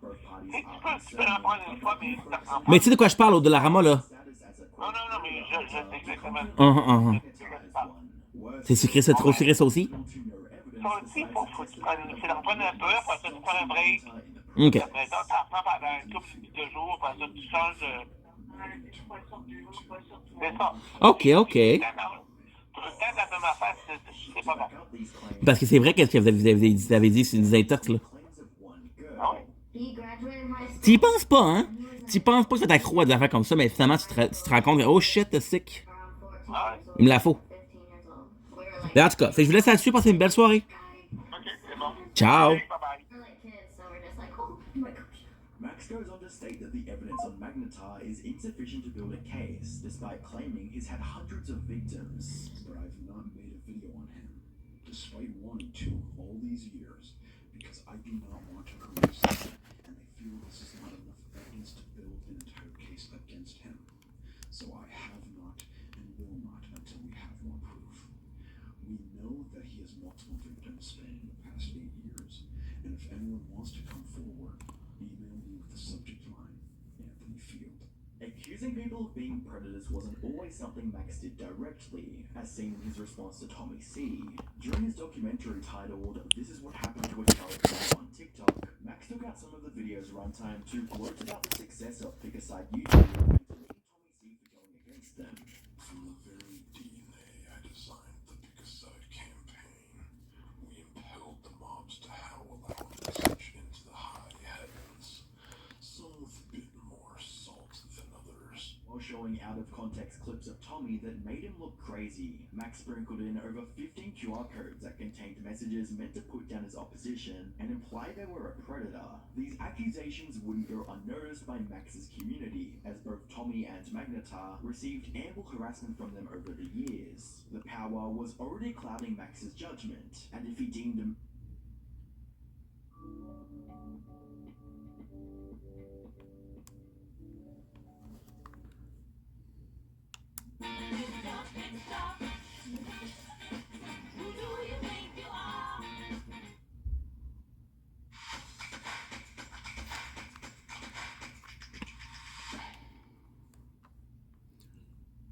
was worth sharing, then it was going to be shared by every creator he knew, whether they liked it or not. Sadly,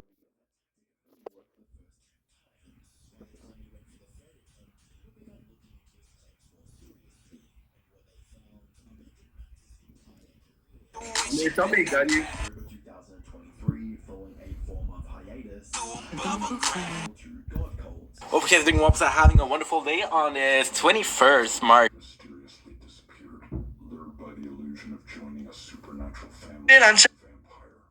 See you down in chat. Corner of the internet, she actually found herself ensnared in a dangerous cult led by a child. Don't blink. It's your boy Ink. Welcome to our show. We're going to be doing well. I've already said that I'm super. Larger channels that could help spread Spencer's testimony. Bon à lui, là, je te le promets que tu réussiras jamais sur TikTok. Il y a une bonne main d'applaudissements pour ce que je viens de dire. To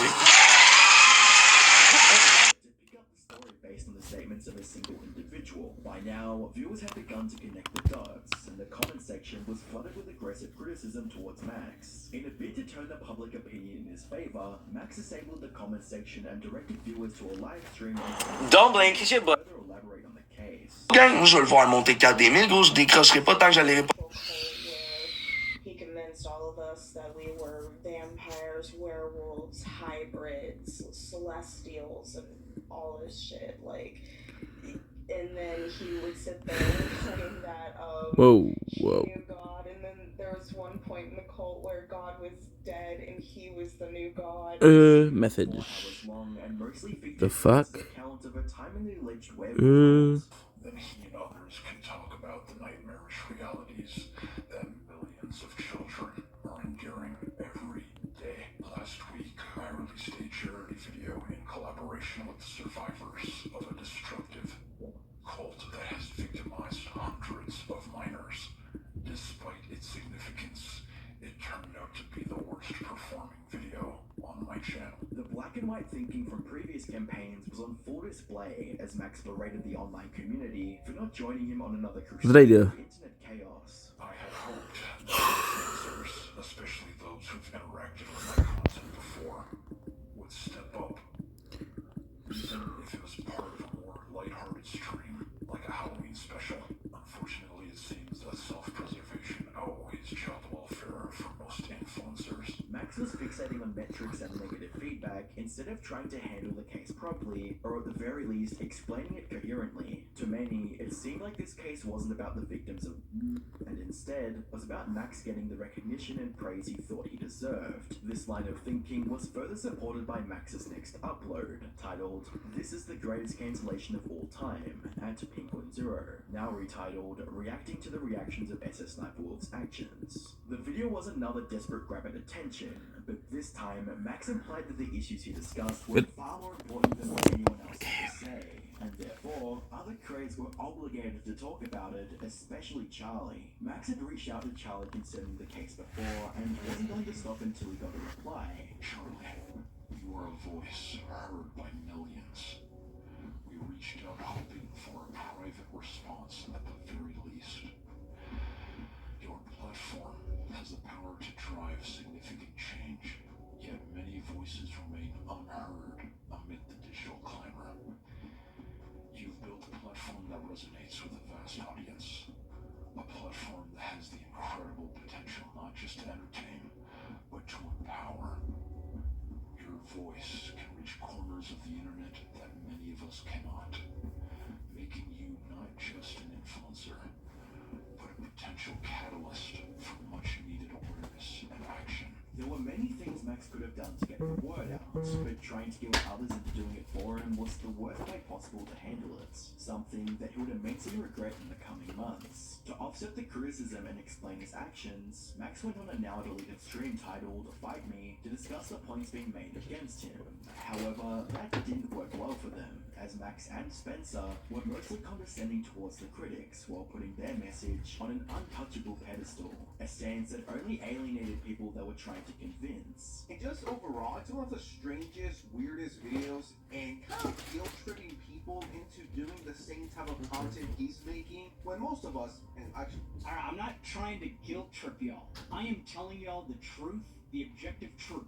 There are millions of children that are enslaved that need our help. Charlie's brief response to the situation a few days later only added to the growing outrage towards Max. Stop ignoring Mama Max. Yeah, tell you want me to talk about it a little bit? That rubbed me the wrong way. We talked like a month ago about like what he was working on in his investigation, and then apparently when I had COVID, he messaged me a couple times and I never saw it, and now he's taken that as me ghosting him and ignoring his very important mission, and it really rubs me the wrong way. Unfortunately, that wasn't enough to make Max reconsider his actions, as he continued to go live to talk about the case while refusing to give any evidence or answer questions directly. Just because Charlie is a big YouTuber, there shouldn't be an expectation that he should be able to cover like child or child trafficking or human trafficking. You know, that's ridiculous to try to push that onto him, and you're doing it very in a manipulative way. Spencer, what do you think? Who cares about Spencer? You're the guy with the fucking platform. I'm sorry, all due respect, but I don't give a fuck about this person's opinion. You're the one of 760k subs.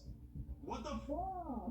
Max was clearly not ready to have a productive dialogue on how to go about the case, and instead wanted to garner more publicity and donations by interviewing survivors on stream or threatening other creators to cover it. Max was prioritizing getting more eyes on the investigation, but he failed to realize that it would lead to more scrutiny around all his previous investigations. Users on Reddit began taking a closer look at Max's catalog and made several chilling observations. Reading, "I think Mama Max has faked some of his content. This may be already obvious to some folks, but it's wild to me that he insists these are real situations. There's so many story conveniences and coincidences in his videos, as well as Max's mega upload suspended and reported to law enforcement, with the account being taken down for possible child exploitation material.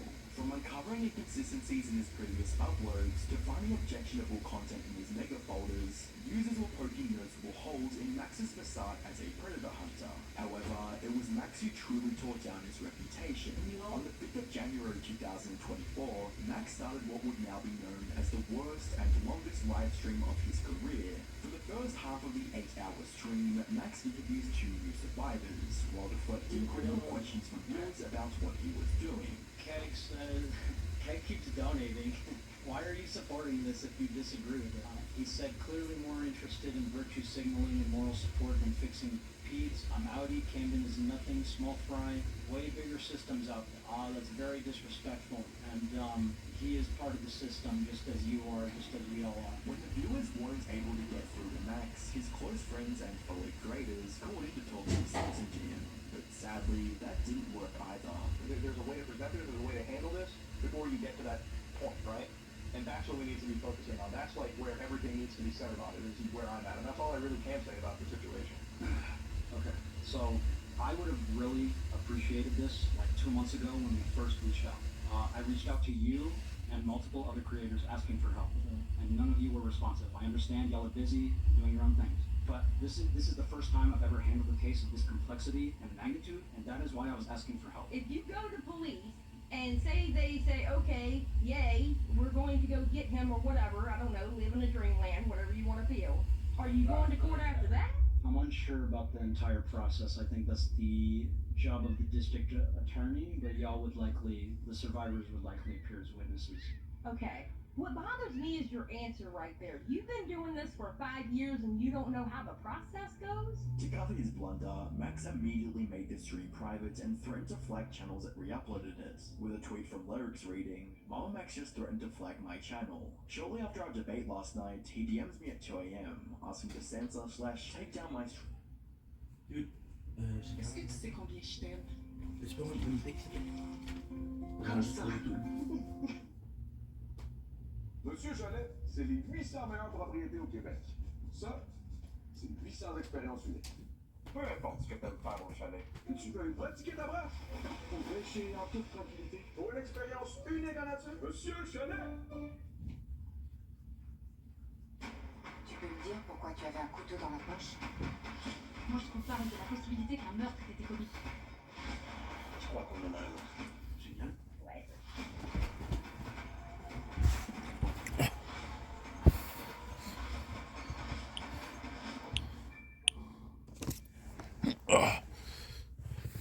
Accusing me of bullying victims, not true for your information, heavily implying he's going to flag me. The reason Max was trying to hide, as he either deleted or unlisted his previous uploads. Unfortunately for Max, there were 2 videos on the horizon that he couldn't strike down, both containing information that revealed just how badly the investigation was going.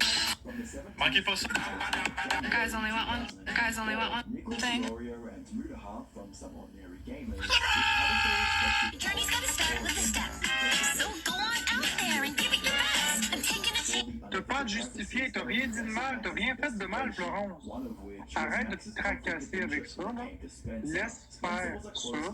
S'il veut mal le prendre, c'est son problème. T'as rien fait de mal, Florence. And was put in charge of handling funds that would be allocated to the other 7 million survivors. Next, Nick looked into the convoluted information. I'm not moving anywhere close to the situation. Muta, why can't you take initiative to talk to other survivors? Well, I'm talking to you right now more than anybody else. Shortly after, Muda published his take on the subject and covered similar points to the ones Nick made. However, Muda made sure to shed light on the incompetent tactics that Max built his case on. According to Muda, the investigation into the werewolf cult had not yet yielded enough evidence to support Max's outrageous claims. Remember, Max was accusing someone of serious crimes against hundreds of children, but only gave spoken word testimony to back those accusations. In the same video where he is discussing very serious allegations and very, very serious stories regarding victims. You can imagine why a lot of people are looking at this as him treating this as a joke. It's not a joke. This is serious. And in reality, what are people like Mr. Beast? What are people like PewDiePie gonna do? What are you gonna bring his kid into this? What, he's a father now, so he's not gonna signal boost unsubstantiated claims? As his accountability faded away, Max was frantically trying to shift the narrative with his I place accountability in my own hands video. You'd expect the title and thumbnail to be followed by a straightforward apology from Max, but that wasn't what viewers got. Instead, they were treated to 15 minutes of Max avoiding the mess that he had created. I've got people telling me to just talk about the case.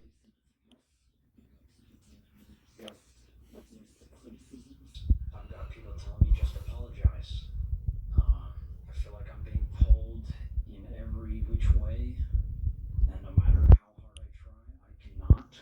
make everyone happy. People say, just wait for law enforcement to do something. But we've waited 7 years and they haven't done anything. So what we decided to do, just go public with it and put eyes on him.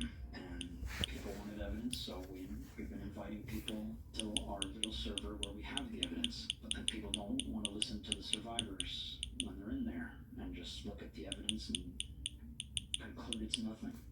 Max wasn't fooling anyone with that approach. Members of the audience that once defended Max were now begging him to either tackle the case professionally or drop it. And you know there's a problem when comments have more likes than the actual video itself. Max's subpar apology was only a ploy to sway public opinion, and it was failing horribly. Pair this with the fact that there were Discord leaks of him threatening legal action against Muda, and it is no wonder why the apology fell flat. With a text reading, Spencer and I are considering a class action lawsuit against Mudaha for breaching our non-disclosure agreement. Is extremely rich, so the lawsuit seeks $1 million in damages to be distributed between you all. This goes on to show that Max's priorities weren't aligned with solving the case, but rather, he was solely set on maximizing personal gain. From the 19th to the 21st of January 2024, Slug, Max's former editor, took to YouTube and Reddit to leak footage of Max saying what he truly thought about people like Charlie.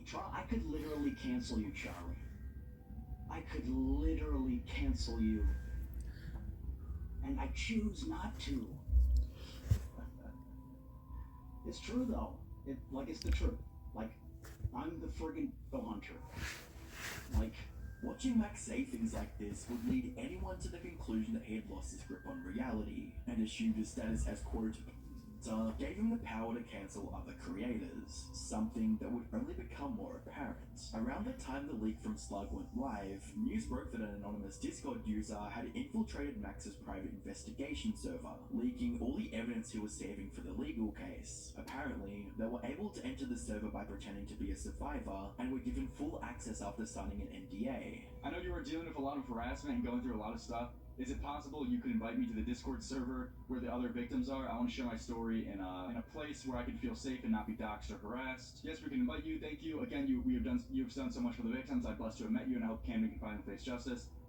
For the safety of the server, may I please ask for your full name? My name is Max Stryker. It's a pleasure to meet you. They give a voice message and then say Jamie Fields, which is a fake name. But that's the only verification that Max has done to allow some random shitter in his Discord server to see all of the evidence. All you have to do is just play the part decently well, say that you were fucking abused and diddled by Camden, give a fake full name, and boom, you see all the fucking evidence that he's protecting for the legal case, and then spreads it out to the internet to see. As you'd expect, Max was flagging videos that mentioned the leak to cover up this blunder.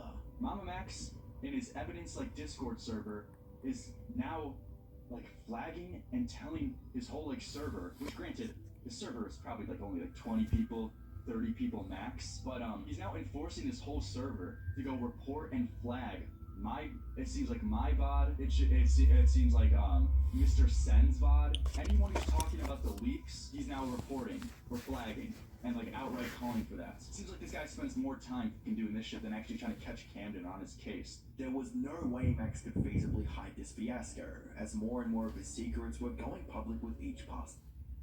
3rd of February 2024, Nicholas returned to cover the Mama Max situation through the upload titled, "This video will make you hate Mama Max," which brought forward an obscene amount of damning information from Max's past. Alongside his coverage of Max's blunders from the previous weeks, Nicholas detailed how Max maliciously destroyed the career of a former friend and supporter, Night Dog. Night Docs, or Jim, was a proud Mama Max supporter during the Pick a Side YouTube campaign. So much that he called in to actually debate me 2 years ago and defend Max's character from scrutiny. Like Max and many of their mutuals, Jim is a video essayist who makes long-form content. He was also firmly in the friend group of Max, Nexpo, Mudahart, and others just a few short years ago. Now I'm sure you're wondering, Nick, what happened to this up-and-coming YouTuber with all of these widely successful friends and connections? The reality was, Night Docs was cast out of his social circle because Max spread rumors that he was a bad father, a creep to women, and worst of all,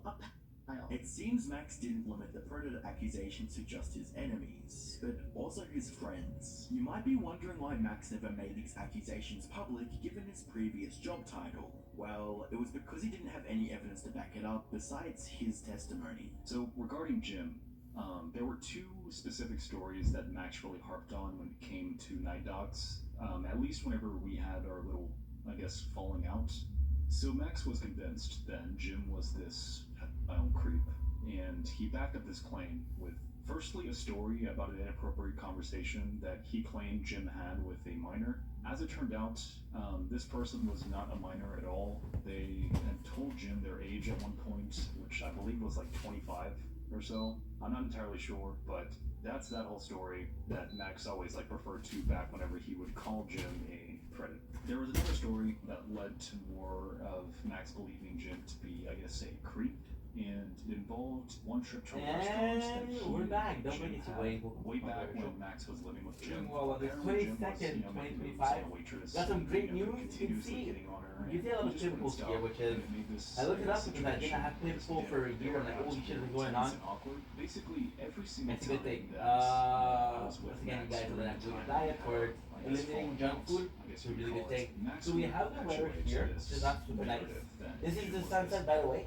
creep. I know. He would I always have refer some back better to two sunsets, I stories, understand.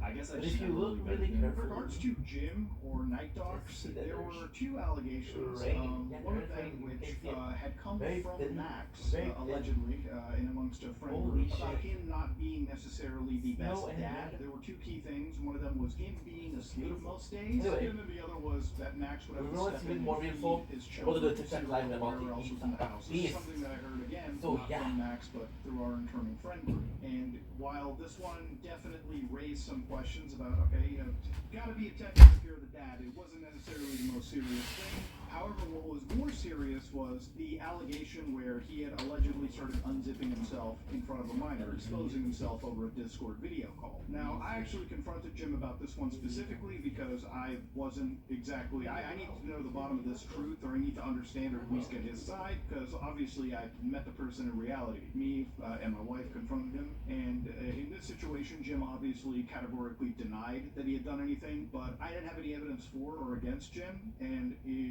in spite of all that, I still decided to, hold back my connection, not talk as much anymore. We weren't necessarily the most talkative people anyways, but this absolutely sealed the deal. Max was not just making baseless accusations, but he was making them on a friend that defended, housed, and fed him for months. Accusations that separated him from his friend group and almost pushed him over the edge. When I lost all my friends, I just went away from YouTube and all that. I just lost all of my self-esteem.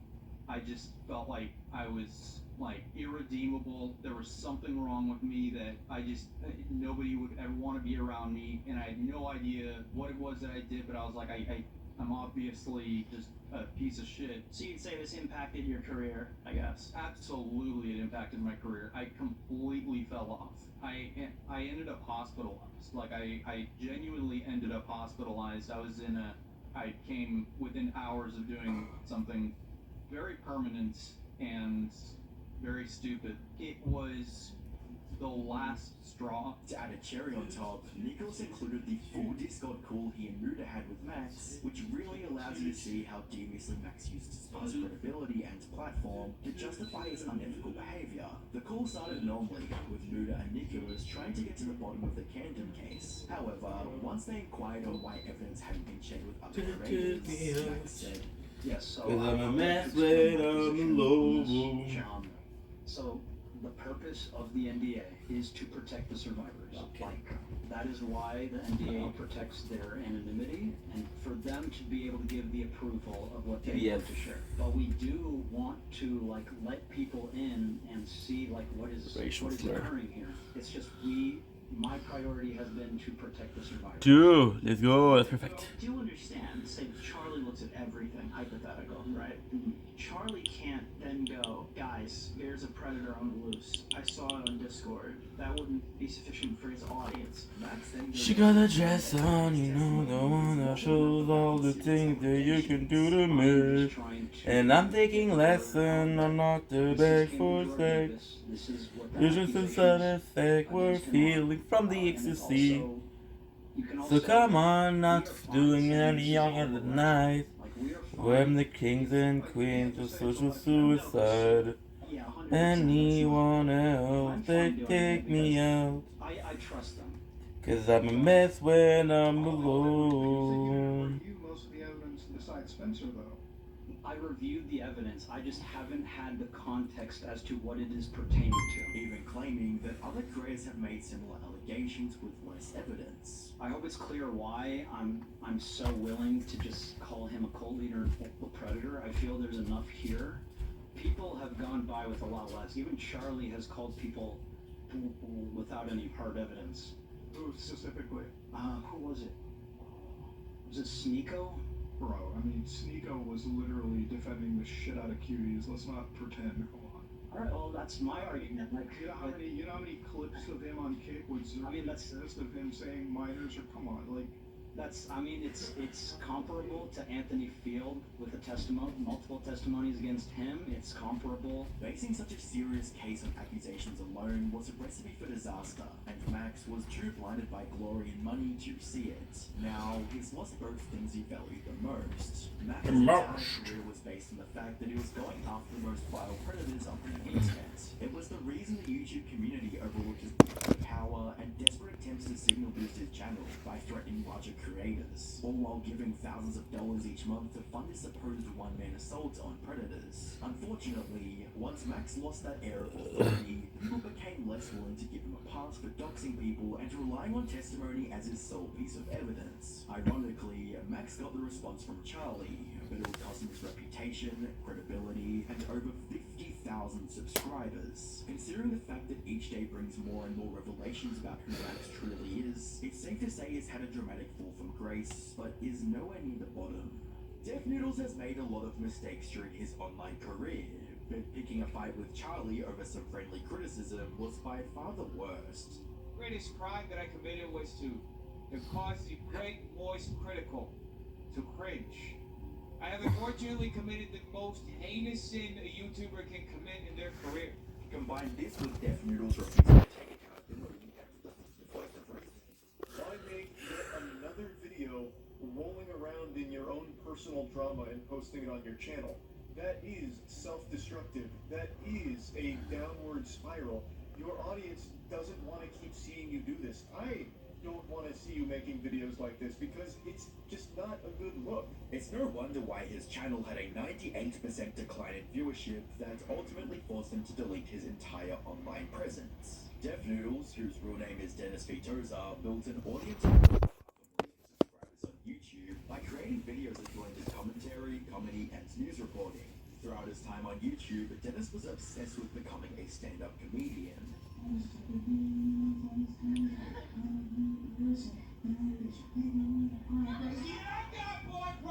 So obsessed he'd weave edgy jokes when making commentary on serious topics, and even told a viewer to quote, "Go educate yourself at the end of the barrel of a Lui, quand loaded tu picoches parce que t'es fatigué, il te lâche pas, t'es fatigué, il va te coucher bandé, bandé va te coucher, t'es là fatigué, ok bandé, mais etc. Tu le prends pas mal. Bon. S'il a mal pris, ça y appartient. S'il a besoin de réfléchir et de prendre une pause, ça y appartient, il a le droit. Mais C'est ce que avec voyage. Ah, mais je suis réfléchi. Pendant l'aventure, j'ai demandé. Mais là, il donne. Réfléchi après le matin. You're all doing amazing today. J'essaie d'inviter Bourgo. Il regarde pas l'écran.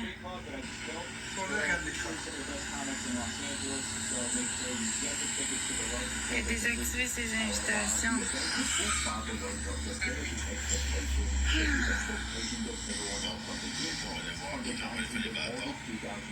elle a rien dit de méchant, elle a juste dit que quand il se grattait le front, ça sentait à mal. Ouais, c'est ça, c'est bizarre. C'est surprenant qu'il ait mal pris. Une blaguette de mauvais goût, ok. 2 petites blaguettes de mauvais goût, ok. Mais 10 par soir tout le temps, non. On va aller voir des personnes qui nous respectent. C'est pas compliqué. T'as pas à te justifier, t'as rien dit de mal, t'as rien fait de mal, Florence. You ready? Hey, Steven, I don't think these motherfuckers are ready. Are y'all ready? Okay. I don't know about this. I don't think we're gonna do the show anymore. This card's like they're all asleep. A majority of the show was just random people getting up on stage to deliver lackluster comments about each other's appearance. It looks like his middle name is Rainbow. Brando looks like the girl at public school who tries to act hard and then goes home to a mansion. The finale didn't seem much better, as Dennis faced off with the winner of the previous battles and performed worse than everyone that came before him. You're like my cousin if you were a girl. Thank you. I bet you cried when you got those tattoos. I did. Are you from Detroit? Take a guess. No. I'm bombing so bad, and I don't give a fuck. Neither do I, bro. Come on, we did it together, doggy. Eventually, Dennis gave up on trying to be funny and begrudgingly awarded his opponent the win. You know what? I'm just gonna go out. I'm gonna bring the fucking check. Why do I win? I thought Because you won the roast battle. To no one's surprise, the roast battle was a complete disaster, and to add salt to the wound, Dennis received a week-long ban on Twitch because one of the participants had used the F slur. However, this wouldn't be the part that affected Dennis the most, as Moist Critical, aka Penguin Zero, aka Charlie, caught wind of the event and gave a few roasts of his own. Keep in mind, these are strangers. These two people have never met until they walked out on the stage together. So they can't actually roast each other. All they can do is insult each other's appearance, and it is painful. It is so hard to listen to. And obviously no rehearsal or anything. Same with Death Noodles. He's the host and he has no fucking clue what's going on. Started 27 minutes late, and it is an absolute joy. By the 21st of August 2022, Charlie published a video titled "I've Never Seen Anything This Horrible," in which he shared Dennis's latest blunder to over 4 million viewers. An event that he was hosting finally happened, which is this, the Super Roast Battles. It's an event he was hyping up for weeks, talking about how it's going to be the next big thing, it's going to be like a really big popular event, it's going to be great. He was even trying to goad some YouTubers into coming on to like settle their beef in a roast battle. None of them showed up. In fact, almost nobody in general showed up. As you can see, it's not exactly like a sold-out stadium here. It's about 10 family and friends. And this was a complete fucking disaster. Imagine Fire Festival, but if it actually happened and was worse than anyone could have imagined. Charlie went on to point out the numerous flaws in the event, from the glaring technical issues. The first 27 minutes the event doesn't even start. They just like cycle through YouTube playlists of rap or popular music. So they didn't start on time. People just sit here doing fucking nothing for 26 minutes listening to bad music. To assembling random comedians who had prepared no material to work with. What he did is he assembled a few people who said they've told a joke before in their life, and he had them roast each other. Nobody knew each other. Literally nobody. So all they could do is roast each other's appearance because they don't know they don't know them. They're random people that he got together and told them to roast each other. However, the detail that stood out to Charlie the most was Dennis's obvious insecurities with not being that funny. He's not even like making retorts. He's just feeling insecure now. He's like, you win, please stop, I'm dead. Please, God, stop. Now you're just hurting my feelings. You're fired. Dennis's attempt to take his comedy career to the next level had fallen flat, and everyone on YouTube was mocking him for it. But that didn't mean his dreams of being a good comic were over. In fact, if Dennis could take the criticism with grace and use it to make his next show more entertaining, perhaps this story would have ended a little differently. Unfortunately, Dennis saw a different path that didn't involve improving on his mistake, but rather making more of them. On the 22nd of August 2022, Dennis would upload a now-deleted response to Charlie titled "My Apology to Moist Critical for First Super Roast Battles," which only served to harm his reputation even further. Well, I'm thoroughly disappointed that I dared to put on something together for my fans and that the ones who attended thoroughly enjoyed the experience, or so they told me. I'm appalled that I could be such a fool to think that I could fulfill my job and be in entertainment when in fact I am nothing of the sort. I am not a comedian. I'm not even a human. I'm just a clump of cells currently existing and spewing raw bullshit that I'm reading directly from a prompter for your entertainment. I am sitting here ludicrously buckling to my knees, self-deprecatingly acquiescing to the also-great Moist Critical because you didn't like my growth. Dennis clearly didn't like the fact that Charlie and many commentators had given valid criticism towards his roast battle, and was now using a veil of satire to hide it. Boy, Mr. Moist Critical, I thank you for your profound observations. I thank you for showing me the light. I will once again produce a super roast battle 2 weeks from now so we can wrong every right that was left unturned. While Dennis would later retract many of his poorly thought out comments, he had already started something he couldn't finish, as Charlie uploaded another video titled My Response to the Drama. I don't want this to be construed as some kind of personal attack or anything personal. Like I said when talking about the event, I don't really know Def Noodles. I don't hate him. I've only seen a couple of things on Twitter where he said or did some bad shit that people were dunking on him for. Charlie went on to analyze Dennis's framing of the situation as allegations. Here we are once again, addressing more allegations. This is such a weird way of starting the video because I didn't make any allegations against him. I made jokes about the event and talked about it. As well as mentioning the damage that he was doing to his fan base and career. When he posted this video, he lost 3,000 subscribers over the course of 6 hours because, again, his fan base didn't sign up to hear him throw these like self-pity parties here. In an effort to extend an olive branch to Dennis, Charlie would draw attention to his tendency to make matters worse by impulsively responding to any form of criticism and gave some advice on how to overcome it. Every YouTuber's made a video they regret, obviously. And I think that's what he's going through at the moment, where he's impulsively responding to things that are kind of non-issue. Dennis had a pattern of giving knee-jerk reactions to criticism and injecting satire or comedic elements into serious discussions. But why was he like this? What happened during Dennis's YouTube career that made him think it would be a good idea to respond to valid criticism with jokes and satirical statements? Dennis's career as a YouTuber began in late 2018, making reaction and commentary videos on various popular Filipino singers. While he initially didn't garner significant viewership, Dennis seemed to enjoy creating videos for a small but loyal fan base. This is my first video on this channel. I call it Def Noodles because I love noodles. And I also love learning about Filipino culture. As time passed, Dennis gradually built up confidence as a creator and developed his own signature style of content, which aired more on a comedic side. He also branched out into making Facebook and Reddit meme compilation videos to further boost his growth on YouTube. By September 2019, Dennis had surpassed over 150,000 subscribers and was bold enough to showcase his work to much larger creators, specifically the commentary YouTuber Kavos during his Make or Break livestream. Unfortunately, he didn't get the reaction he was looking for. Area 51 raid me. Uh-oh. Where are they? Oh, wait a minute. This guy literally just reads out memes. This would mark the first time Dennis faced any real critique, and it was apparent he wasn't comfortable with it, as he later uploaded a video titled, Kavos wrote at my channel, my response. That's totally fine, I totally get it. Outside of the fact that I'm a douchebag, I don't find myself to be a douchebag. I don't know what in my video caused you to think that I'm a douchebag, but I totally understand that, and that's totally your prerogative. The entire video was of Dennis deflecting every piece of constructive advice Kavos offered to protect his ego.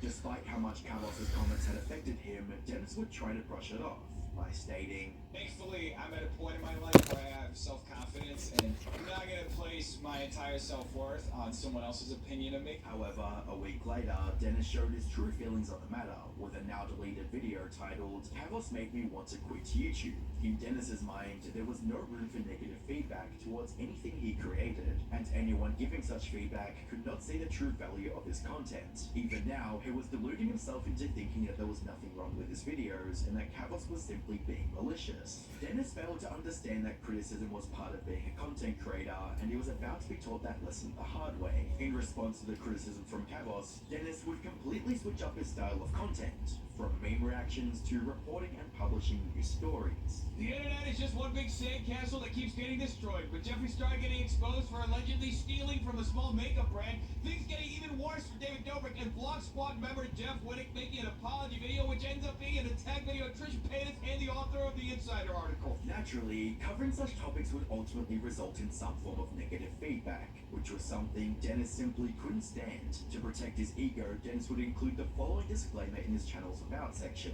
Def Noodles is a character created by Dennis V. Tozer meant to satirize some of the most deranged, toxic, and destructive aspects of internet culture. The opinions and thoughts expressed by Def Noodles are not a reflection of Dennis V. Tozer's beliefs. In theory, this would protect Dennis from any backlash he incurred while covering various topics, and Dennis was certainly going to need said protection. As he went about spreading news headlines, he also earned a reputation for misrepresenting not just facts about the stories he covered, but the people involved in them as well. These misrepresentations include 1.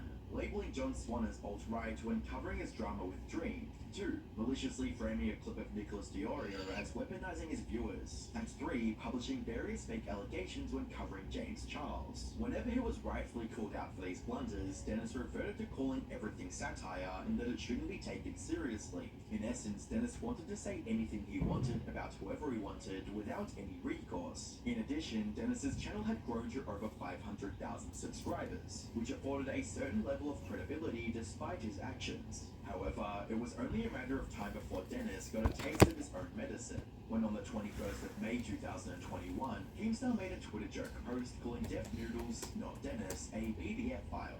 Def Noodles is allegedly girls from ages 12 to 15. Big YouTuber source. Victims are scared of him and wish to stay anonymous, but may come forward soon. Hashtag drama alert. As you'd expect, Dennis didn't take this joke lightly and opted to sue Keemstar for spreading false allegations. Anyway, folks, as you read in the title of the video, I am suing Keemstar. Now, for those of you who started following me recently and are not aware, nearly 1 year ago, Keemstar knowingly published false and defamatory allegations against me. There was already a long-running feud between the two, and this lawsuit only added fuel to the fire. Dennis would even go as far as asking other creators that Keemstar had wronged to join in on the lawsuit. Fortunately for Keemstar, his lawyer pointed out that the accusations were made towards Def Noodles, not Dennis, which led to the case making no sense at all. Ironically, Dennis had done the exact same thing he was suing Keemstar for several times, and was about to do it again to another creator named Papa Gut. On the 8th of February, Dennis and Papa Gut had a debate over his coverage of the B family drama, which was an active issue at the time. Well, I will say that it's interesting that we're focusing so much on her crying, but not so much on the other aspect where we have like something that's been a very historical problem of maturing young black kids and then over-prescribing punishment. There's a big problem with them intentionally getting the age wrong and then over-prescribing punishment. Their punishment was that they think that he should get banned from YouTube. They're going to follow him. I said it in my video. I said that it's never going to happen. Well, that's never going to happen is different from do you think it should happen? Did you think he should get banned?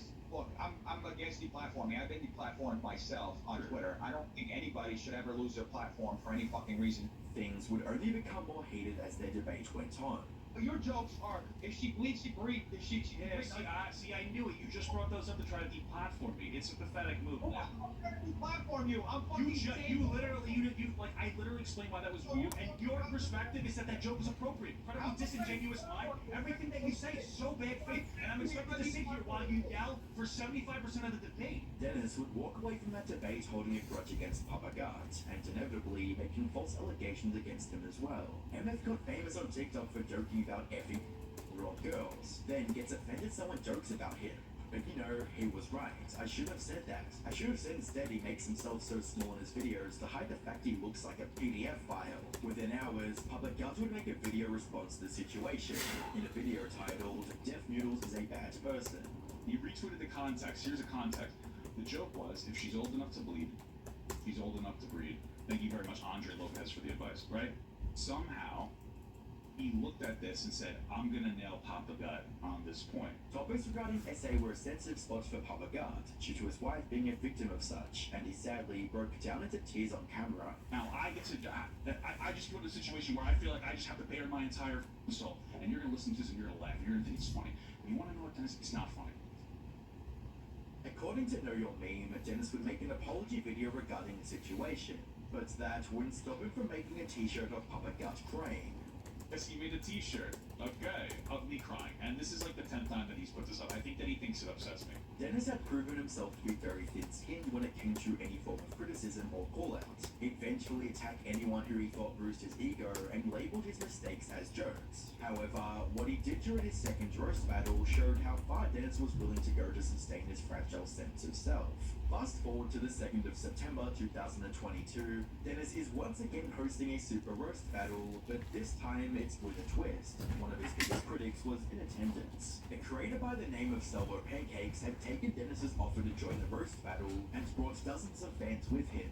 While Salvo was unable to attend the first roast battle, his presence this time dramatically changed the atmosphere in the venue, as he began riling up the crowd before the show even started. Given the circumstances, Dennis was getting the lively show he wanted and would probably have a successful show if things continued this way. All Dennis had to do was come out and face Salvo like a true comedian, but sadly, he had other ideas.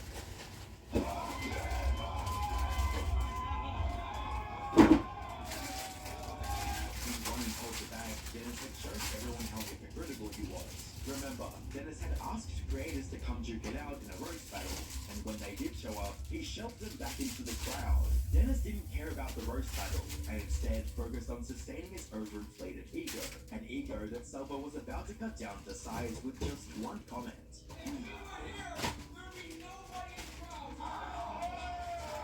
There was no coming back for Dennis's reputation after that night, as every commentary channel on YouTube covered the disaster, especially Charlie. So I think ultimately Deaf Noodles as well as the community realized it's not that big of a deal. It's not a crime to hold a bad comedy night. But you know what is a crime? Assault. And that happened last night at Deaf Noodles' most recent Super Roast battle. Charlie continued by grilling Dennis for a scummy overreaction during the event. It's a big overreaction from Deaf Noodles here. And then, of course, there was an imminent threat where the guy was on stage talking about he's going to start throwing hands with everyone in the front row or something, or making like legitimate threats to the crowd. He pushes him from behind and then hides behind his friends to keep the other guy off of him, which I think is pretty lame. If you're going to start some shit, you got to finish that shit. In the weeks and months that followed, Dennis lost 90% of his viewership and what little respect anyone had left for him. While Dennis would try to save his channel by switching up his content to challenge videos, he was still disliked on his content or didn't watch him at all. It's unclear if Dennis was trying to be funny or if he had truly given up on his YouTube, but he had uploaded 2 videos challenging his dwindling audience to unsubscribe. Unsurprisingly, Dennis's channel fell to all-time lows, as many of his videos failed to surpass 2,000 views, and his subscribers were dropping off by the day. The turning point for Dennis would come after reacting to Sunny V2 documenting his downfall. While the video has since been deleted, a creator by the name of Low Light would cover it on her channel. A video was made by the creator Sunny V2, and it documented his downfall and his mistakes that got him to where he is now. He did a reaction to this where he literally said nothing the entire time, just watched it, and he was just a little blurb in the corner. It seems like watching that video really opened up his eyes and it really sunk in. Maybe it already had. Another deleted video that showcased how far Dennis had spiraled was his video titled Coming Clean About Everything, which was covered on his Reddit page. I watched Steph's video about coming clean on everything that he posted a few days ago. It's hard to tell if it's genuine or not, since he's been shitposting this subreddit for a while, as well as shitposting weird obtuse videos on his main YouTube channel for a while now. But I do think he wants to do better. I think Uber was a good step for him. Dennis needs a real job to humble him, particularly something that takes him offline. These constant apology videos and reflection videos where he overshares just become exhausting when the guy needs to stop feeling entitled to a YouTube audience. The posts from Dennis that were referenced were the ones that came after he realized the true damage he had done to his career. I'm a manipulative, attention-seeking hop. Should I quit and get a real job? Should I just end it all? What job should I get? I am broke and can't afford therapy. What should I do? Should I go to rehab? I want to give up. How can I make things right with everyone I've wronged? I am so depressed. Dennis's need to feed his ego had cost him everything, and it was only when things were at their worst that he truly understood that. I give up. I really do. I give up. It's over. It's just really fuck it all up. I was really embarrassed and ashamed to admit it, but I did. It's all my fault. I put myself here. And I just come to terms with the fact that there's no way out. Although those that didn't believe Dennis was genuine about his declining emotional state, the fact that he had to cancel 2 of his shows at the comedy club due to an emergency raised some concerns. Thankfully, Keemstar later confirmed that Dennis was still alive. Checked in with Dev Noodles, he is alive. All can say for now for those that are concerned.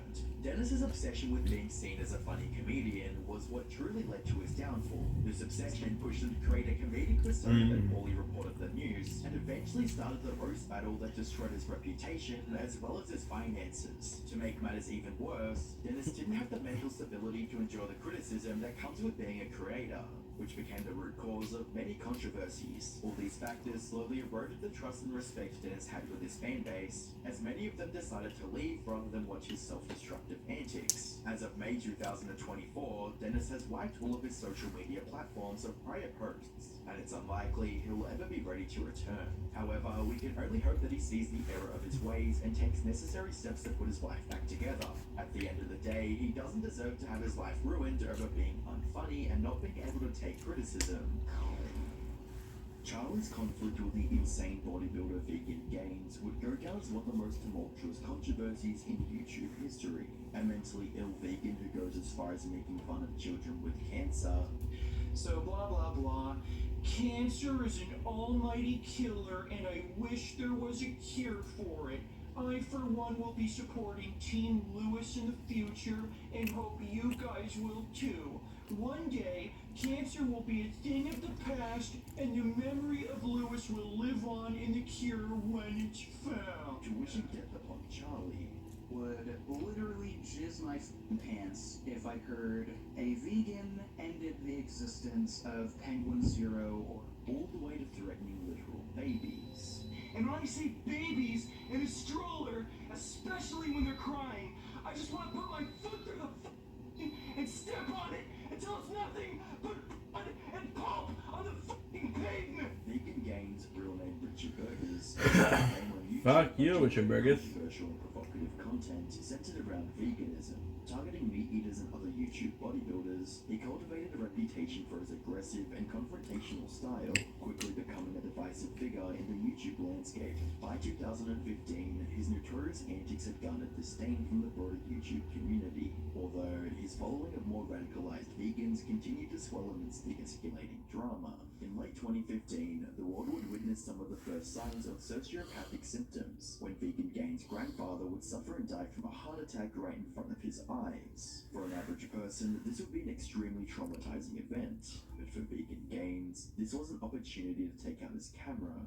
I just got back from the funeral thing that we had. It wasn't exactly a funeral, but a bunch of family got together and My apologies. dragged to it. But anyway, I was planning on showing you guys footage of my grandfather actually having the heart attack. As soon as the paramedics got to the house, I Oh, took my this is camera fucking and started video. filming. But a bunch of people in my family, my mom, my grandmother, uncles, Holy. heart disease and make people actually die of fucking heart attacks. But when it comes to actually showing people what happens when they eat these foods, that's just too much. So later in the video, Vegan Gains would talk about the situation like it didn't even matter and like it was deserved, showing zero empathy at all. now, why this heart attack happened, it's obvious he was eating like absolute fucking shit, a ridiculous amount. Me to life. You know, I knew Wake me up inside. Wake me up and save me. Call my name and face me from myself. How can you see into my eyes like open door? Bring into me, into my core, but I become so numb.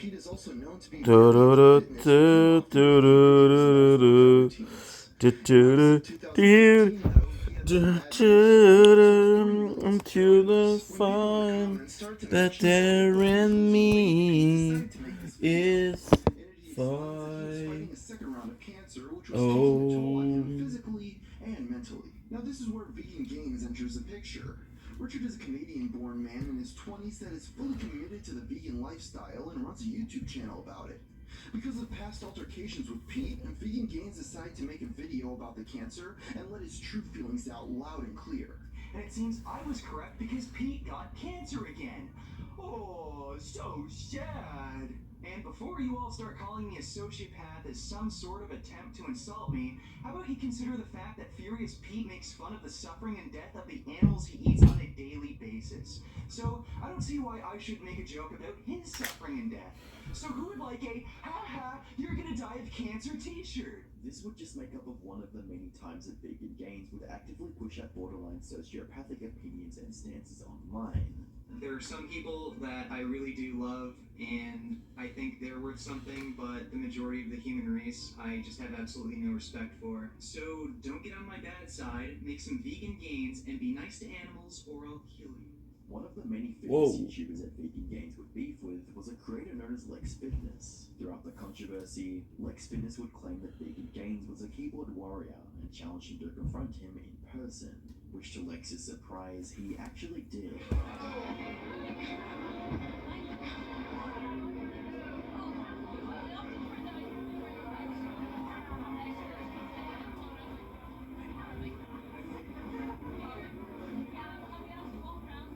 By July, Grade A Under A, a popular YouTuber at the time, would create 2 videos calling out and making fun of Vegan Gains, which would gain 1.6 million views and 4.8 million views respectively, ultimately massively boosting the awareness for Vegan Gains. For Vegan Gains, any attention was good attention, and he would make a video thanking Grade A Under A for sharing his content to millions of people. A lot of you have been begging me to respond to Grade Under A, and some of you have gotten the idea that the reason I've been reluctant to do so is because of fear of embarrassment. But no, I just don't have a problem with someone giving me free advertising that is so effective it reaches over 3 million people. So let me do what I do best, which is feed off the popularity of others. Entering 2016, Vegan Gains would catch the attention of popular YouTuber at the time, Leafy is here, who would go on to create a video on him, further sharing his content. What's up, guys? Welcome back to a brand new video. With me, Vegan Gains, a YouTuber that has 200,000 subscribers, a very proud and active animal rights supporter, one of the few inactive vegetarian bodybuilders, and last but definitely not least, a fucking psychopath. This guy is fucking nuts. Like, this motherfucker is fucking insane. Like, this dude is most known on this entire website for, get this, alright? Threatening to fucking kill people that decide not to only eat fucking plants. And you're going to die just like those animals. On top of all that, he's also known for threatening people that don't like him to, get this, come and meet him somewhere so they can try to fucking kill him. And I'm not talking about killing him in Call of Duty or something. I'm talking about real life. You get stabbed in the neck, you're done. It's over. It all started a few months ago when he uploaded a brand new video saying he was going to a vegetable club, and that if you didn't like him, you could actually come to that vegetable club and try to straight up battle him. So it's a good opportunity to try and kill me, so if you think you have the fucking guts, come to the fucking Toronto Veg Fest. I swear to God, I am so fucking done. This dude is literally threatening people to come and find him at a fucking vegetable club so they can find him. Like, dude, what is this guy's life? He's like a real life fucking animator. Despite receiving a considerable amount of negative attention, Vegan Gains would continue to amass a large cult-like audience of radical vegans and people attracted to the drama he created. But all things must eventually come to an end, and by 2017, his long run of viral growth would come to a halt, as his channel went from amassing 7 million views per month in January of 2016 down to 1.8 million views per month in December of 2018. 1 year later, on the 27th of January 2019, the Vegan Gains channel would be terminated from YouTube, with a tweet reading, "Please help at Creative. I run an educational channel that focuses around plant-based nutrition. Channel terminated. I'll try my best to comply with my 2 guidelines, but apparently one of all the videos got flagged. I'll appreciate help to resolve this issue." Despite the termination being short-lived, with his channel being devastated a week later on the 7th of February, it would serve as a wake-up call for Vegan Gains. From here on out, it would do its confessed to download violent threats and sexual topic behavior on streams and videos. Throughout 2019, Hey, Tremblay, toi, t'es un nain de jardin de grosse crise de bédette de putain de baissière. and overall be less involved in drama. Pis quoi? The new seller content T'es dégueulasse, discloses qu'est-ce que tu rigoles? On dirait que t'es enceinte, tabac. vegans who subscribe for drama, and in turn, his channel would constantly lose Don't mess thousands with of subscribers each month. As 2020 rolled around, Vegan Gains was still losing subscribers and gradually fading into irrelevancy. That would be until he spotted a golden opportunity on the 27th of March, when YouTuber Penguin0, who we'll be referring to as Charlie, published a video exposing another creator for mistreating animals, in a video titled, YouTuber Tortures and Eats Animals Alive. Throughout the video, Charlie would call out and challenge the disgusting behavior of a particular mukbang YouTuber known as So Young, who was creating live feeding videos on her channel. Her name is So Young, and what she does on her channel is she buys sea creatures alive and then kills them in the slowest, most inhumane ways possible because she likes to watch them squirm around and put Facebook royalty-free music behind it as a joke. For example, with a squid in particular, she cuts the hood off and then sets the body down, and the body's still alive, the squid is still technically alive, and it's moving around trying to get the fuck away. She'll pour sauce on it and put some goofy music and make some stupid fucking jokes about it. It's terrible stuff. She treats it like it's a Nick Jr. cartoon, where she's making these like goofy sounds and goofy YouTuber faces like, oh, that's kind of fucking garbage. That's what she does as the creatures are clinging to the last ounce of life they have. And sometimes she doesn't bother to kill the creatures, like for octopus, she'll just eat them alive straight up. Now I know there's a lot of people that argue, no, our sea creatures are Is like a secret way in? Yeah. I got a word of mouth come in. You know what I'm saying? I got this. Aware and alive. For example, Give me this. octopus are one of the most intelligent creatures on the planet. They're up there with dolphins that Yo, he just took that Peter McKinnon right up with it. I don't know what he's gonna do. He just took it right. Let's see. information in much the same way I dogs told do. y'all, Peter They're was sort of right. added information as well. So how does she treat an octopus? They're like an alien alive who's trying to press the life away.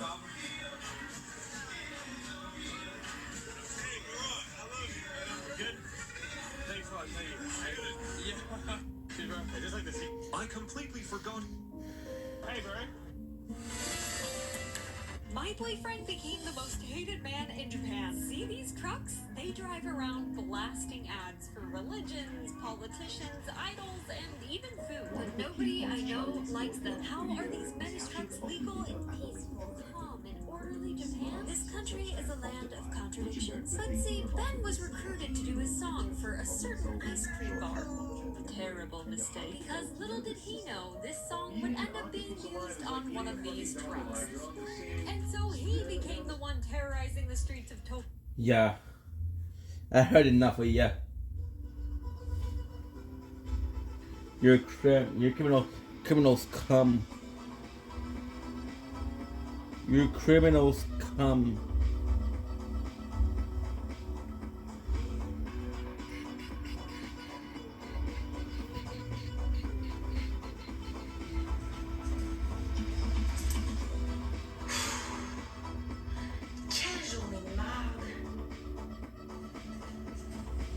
What a dummy.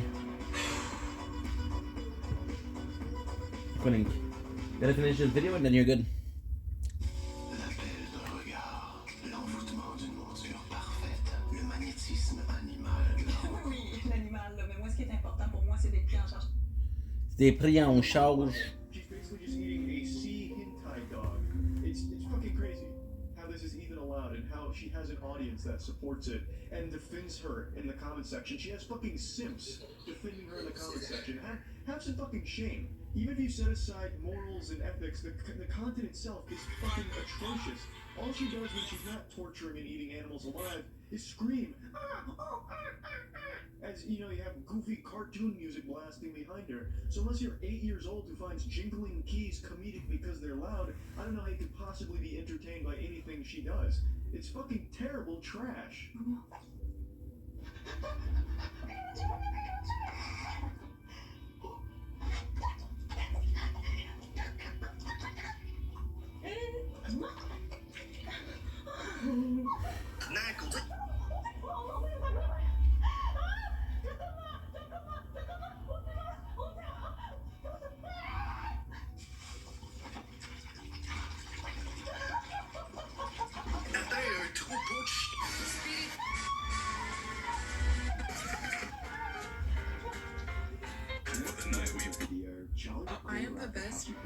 what the hell? Ah, mais de toute façon, le point, c'est que je me suis déjà excusée. J'ai écrit en privé à Sébastien. Je me suis excusée. Je me suis excusé à Sébastien Bourgo. Je me suis excusé à Sébastien Bourgo. Cholage, moi, coupable, cholage. Ok, ok. As you can likely imagine, that's the most inhumane way of killing a squid and preparing it. She didn't dress the squid, she fucking mutilated it while it was alive. The video proved to be a massive success, accumulating over 9 million views. Whoa. But it also succeeded in raising awareness about the inhumane treatment of animals on the platform, a move that was widely recognized by the YouTube community, with comments stating, "The worst part of this is that octopuses are known to have very similar emotions to humans. The fact that the squid was still alive when she ripped off their head things, absolutely disgusting." As well as, I think the most sinister part about this is that she acts like this is silly. She laughs and makes funny noises. She's acting like this is comedic. It's sick. Whilst it's safe to say the YouTube community saw the video as a grim reality check, Vegan Gains would see it as his golden ticket to relevancy. On the 17th of April, Vegan Gains would publish a video titled Penguin Zero the Arch Hypocrite, where throughout the video, he would criticize and call out Charlie for allegedly being a hypocrite, referencing a video that Charlie posted earlier that month titled I Tried Making Sausages and It Was a Disaster. But I was really sad to see that only a few weeks after Penguin made this video, he uploaded a video where he supported animal cruelty. He made a sausage making video. So what is this, Charlie? Honestly, I don't know. This looks like something I would have dissected in biology class in high school. You're gonna show him the front of it and show him what it's supposed to be? It's supposed to be sausage casing, but I feel like I've been scammed and got intestines. So it seems that Penguin is unaware of this, but sausage casings, at least natural sausage casings like the ones he's using, are in fact made out of animal intestines. And if you look at the package, hog sausage casings, as the name implies, these sausage casings are made out of pig intestines. No way. So I find it interesting that Penguin will complain about So Young abusing, torturing, and murdering these sentient animals, these very intelligent animals, by the way, like octopi and squid, but he's totally fine with abusing, torturing, and murdering other very intelligent animals, you know, in the meat industry. Whilst Vegan Gains managed to compose himself considerably well throughout the video, many of his arguments would be irrational and difficult to take seriously, such as when he claimed Charlie was worse than So Young simply because he eats meat. So who are you to criticize So Young for not killing these animals quickly and humanely when you can't even do that yourself? So you're just a complete hypocrite, and if anything, what you're doing is arguably worse because, again, you're paying someone else to do it. It's happening behind closed doors. You can keep getting away with this, you can keep doing this, and you don't have to suffer any social repercussions, financial repercussions. I'm sure eventually So Young's YouTube channel will end up being terminated for this sort of content, but you can keep doing this and just get away scot-free. So I also want to touch on this issue you brought up of humane killing. There's no such thing as humane killing. There's no way to kill a sentient being nicely because murder is inherently cruel. It is inherently cruel to take away the life of a sentient being that has a will to live. If we were doing this sort of thing to family pets like dogs, if somebody shot a dog in their backyard, killed it instantly in one shot, the video would be received extremely negatively, with it amassing over 30,000 dislikes compared to only a mere 4,000 likes, with comments stating, "The amount of punchability this man's face has is incredible. If you can't tell the difference of ripping apart a live animal and torturing it for fun, and ordering a fish sandwich, you've got some serious mental issues there, Mr. Gaines. What about attitude and outlook you have? My God." As well as, "Okay buddy, on one side, we have a weird lady who eats animals alive, and on the other side, we have Critical, who eats processed foods. Why don't you actually compare the two like-minded people, like a person who actually supports animal abuse and the octopus lady?" The following day, Charlie would publish a video titled Addressing a Controversy, where he would respond to the video Vegan Gains created about him. Charlie, being an animal lover, took the accusations and opinions very seriously. But he would also go into depth on how Vegan Gains and his cult-like following are the reason that vegans get a bad reputation, and why most average people wouldn't even consider turning to veganism themselves. I want to lead this conversation by saying I have nothing but respect for veganism as a whole, but it's people like Vegan Gains who are overly aggressive and the feral monsters in his comments section that really give vegans a bad rap and a negative reputation in the world. They vilify anyone who's not a vegan. They treat it like a cult where you're a huge piece of shit, evil and wrong if you're not in their club. Now, of course, I'm not talking about everyone who is a vegan. I am talking about this community that Vegan Gains has fostered here and he himself. This is the worst way of ever getting anyone to convert to that belief. By constantly antagonizing them and throwing insults to anyone that is not already a vegan ensures that they will never take it seriously and always have a negative impression of your beliefs. They're like those protesters outside of Comic-Con every year with those Jesus fucking hates people that like cartoon signs. You guys are wrong, you guys suck, and you're going to hell if you don't come to our church. No one's ever going to go to that. No one likes to be lectured at, berated, or insulted. They're not going to go to those people that are throwing those their way. Following this, Charlie would reveal that he himself actually supports meat alternatives, and that they could in fact be the future. This sentiment would serve as the tone for the rest of the video, as Charlie respectfully dismantled all of Vegan Gains' arguments. And I think that sucks because I truly believe meat substitutes are the future. 100%. It's much more sustainable. There's so many benefits to meat substitutes, and that it is just a significantly better, cheaper, and just all-around better market. But it's more about getting people to accept that that could be the future. But you have people like Vegan Gains being the face of it, and no one takes it seriously, and they get this really bad taste in their mouth. Later in the video, Charlie addresses the allegations that his so young, presenting a thoughtful counter-argument. So this one here, I'm just as bad if not worse than So Young because I'm paying someone to do what she does on camera. But that's not it either, like you're totally fucking wrong. I'm not paying someone to torture animals. What people who eat meat are under the impression of, they're paying someone to humanely provide that food for them, given the circumstances, as humane as it can possibly be.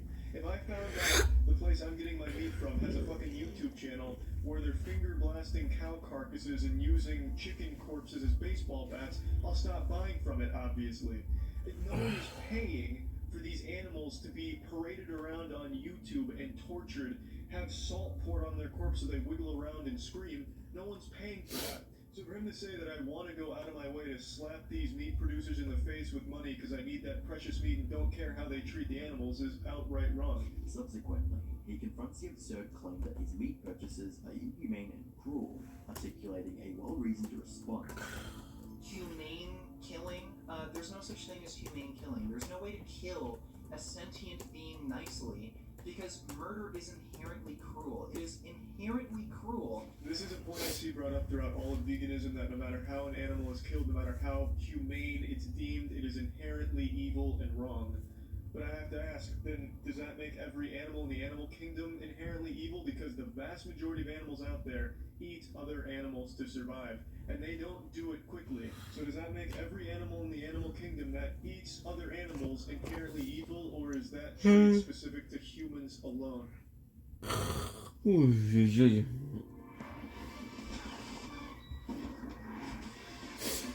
I'm a bit tired, to be honest.